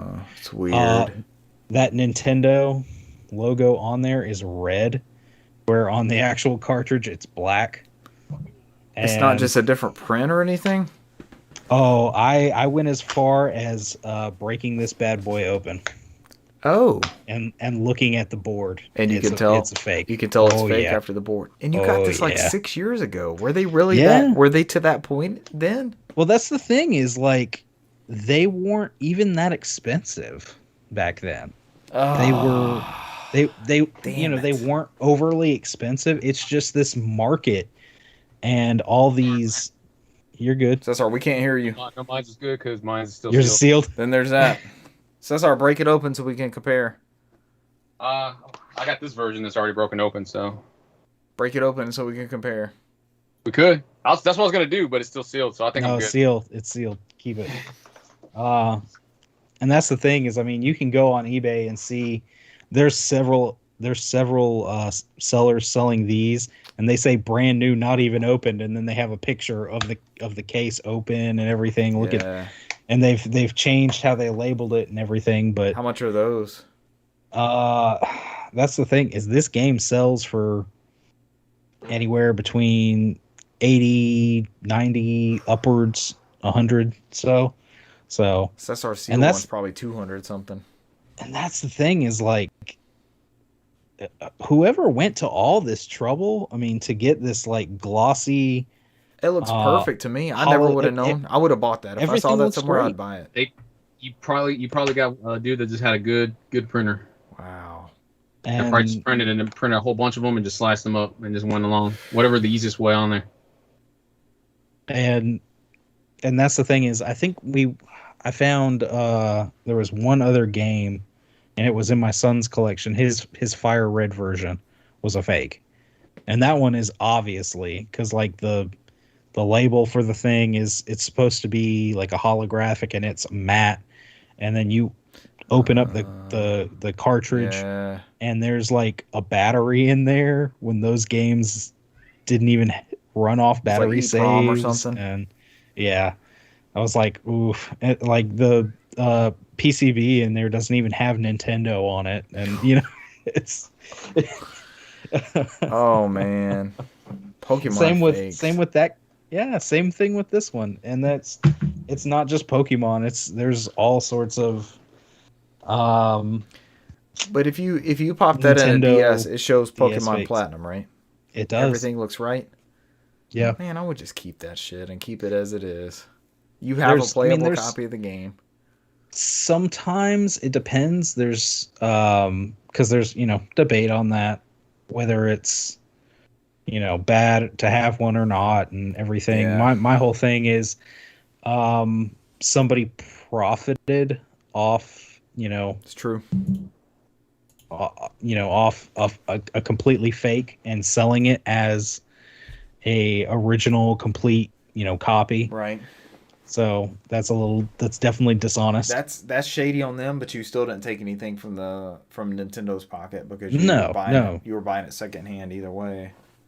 But they passed it off as legit. But the other problem is those are sometimes ticking time bombs.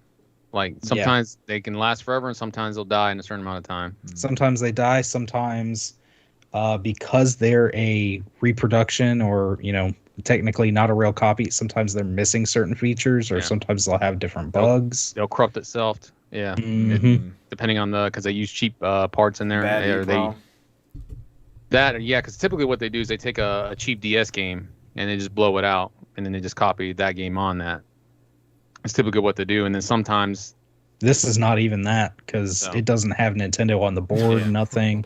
It's that would be my concern. Is at some point that game may stop working. So it's cool that it works now, but That would be my concern. That or you try to transfer fucking Pokemon and they say you don't have a legit Pokemon. So Yeah. something to check in the game that it does, like you're trying to cheat the game.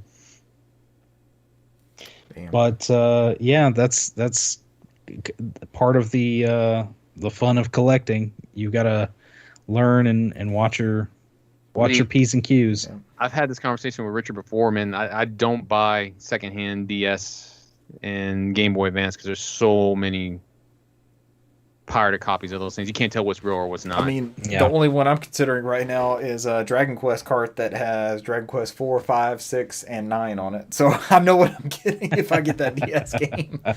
Yeah. They put in the listing when you boot the game, it says it's SpongeBob SquarePants. Don't worry, just launch the game. It's fine. Yeah, I'm with Cesar on that one because I haven't bought one of those games since. Well, actually, it just got Super Mario Advance, but it was a mislisting.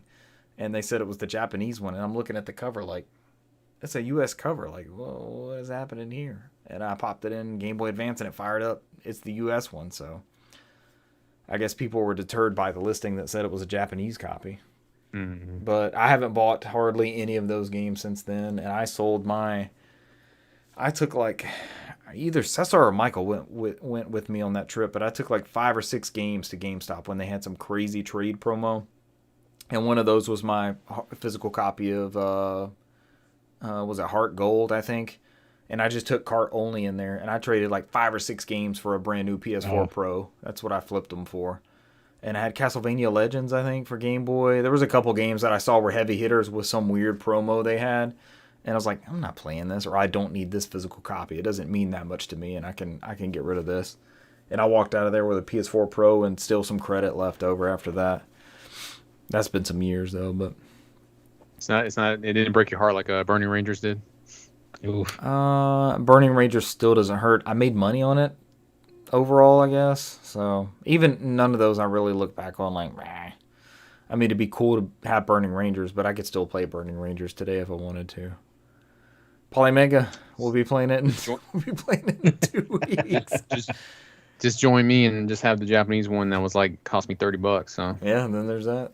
I was laughing as I paid $30 for my copy of Imaginary Rares for Sega Saturn, and I was laughing at and looking at the US one that's cost $1,500, and I was like, I'm not paying $1,500 for Imaginary Rares. I'm paying $30 for it, and there's already a patch for it online where I can just download the patch and patch it in English. So I was like, all right, let's go. I paid $80 for Burning Rangers back in the day, and then sold it for way more than that. Not as much as it's worth now, but it's fine. It's not a big deal. I can still play it if I want to. Too many games. Beware of repros. What else did you play, Brent? I meant to get back into Doom. I just didn't get the chance. So really, yeah, I think that's it. I think most of it was spent Ghost of Tsushima. So time well spent. All right, ladies and gentlemen, thank you for joining us this episode, and we will catch you next week. Bye. See you. Adios.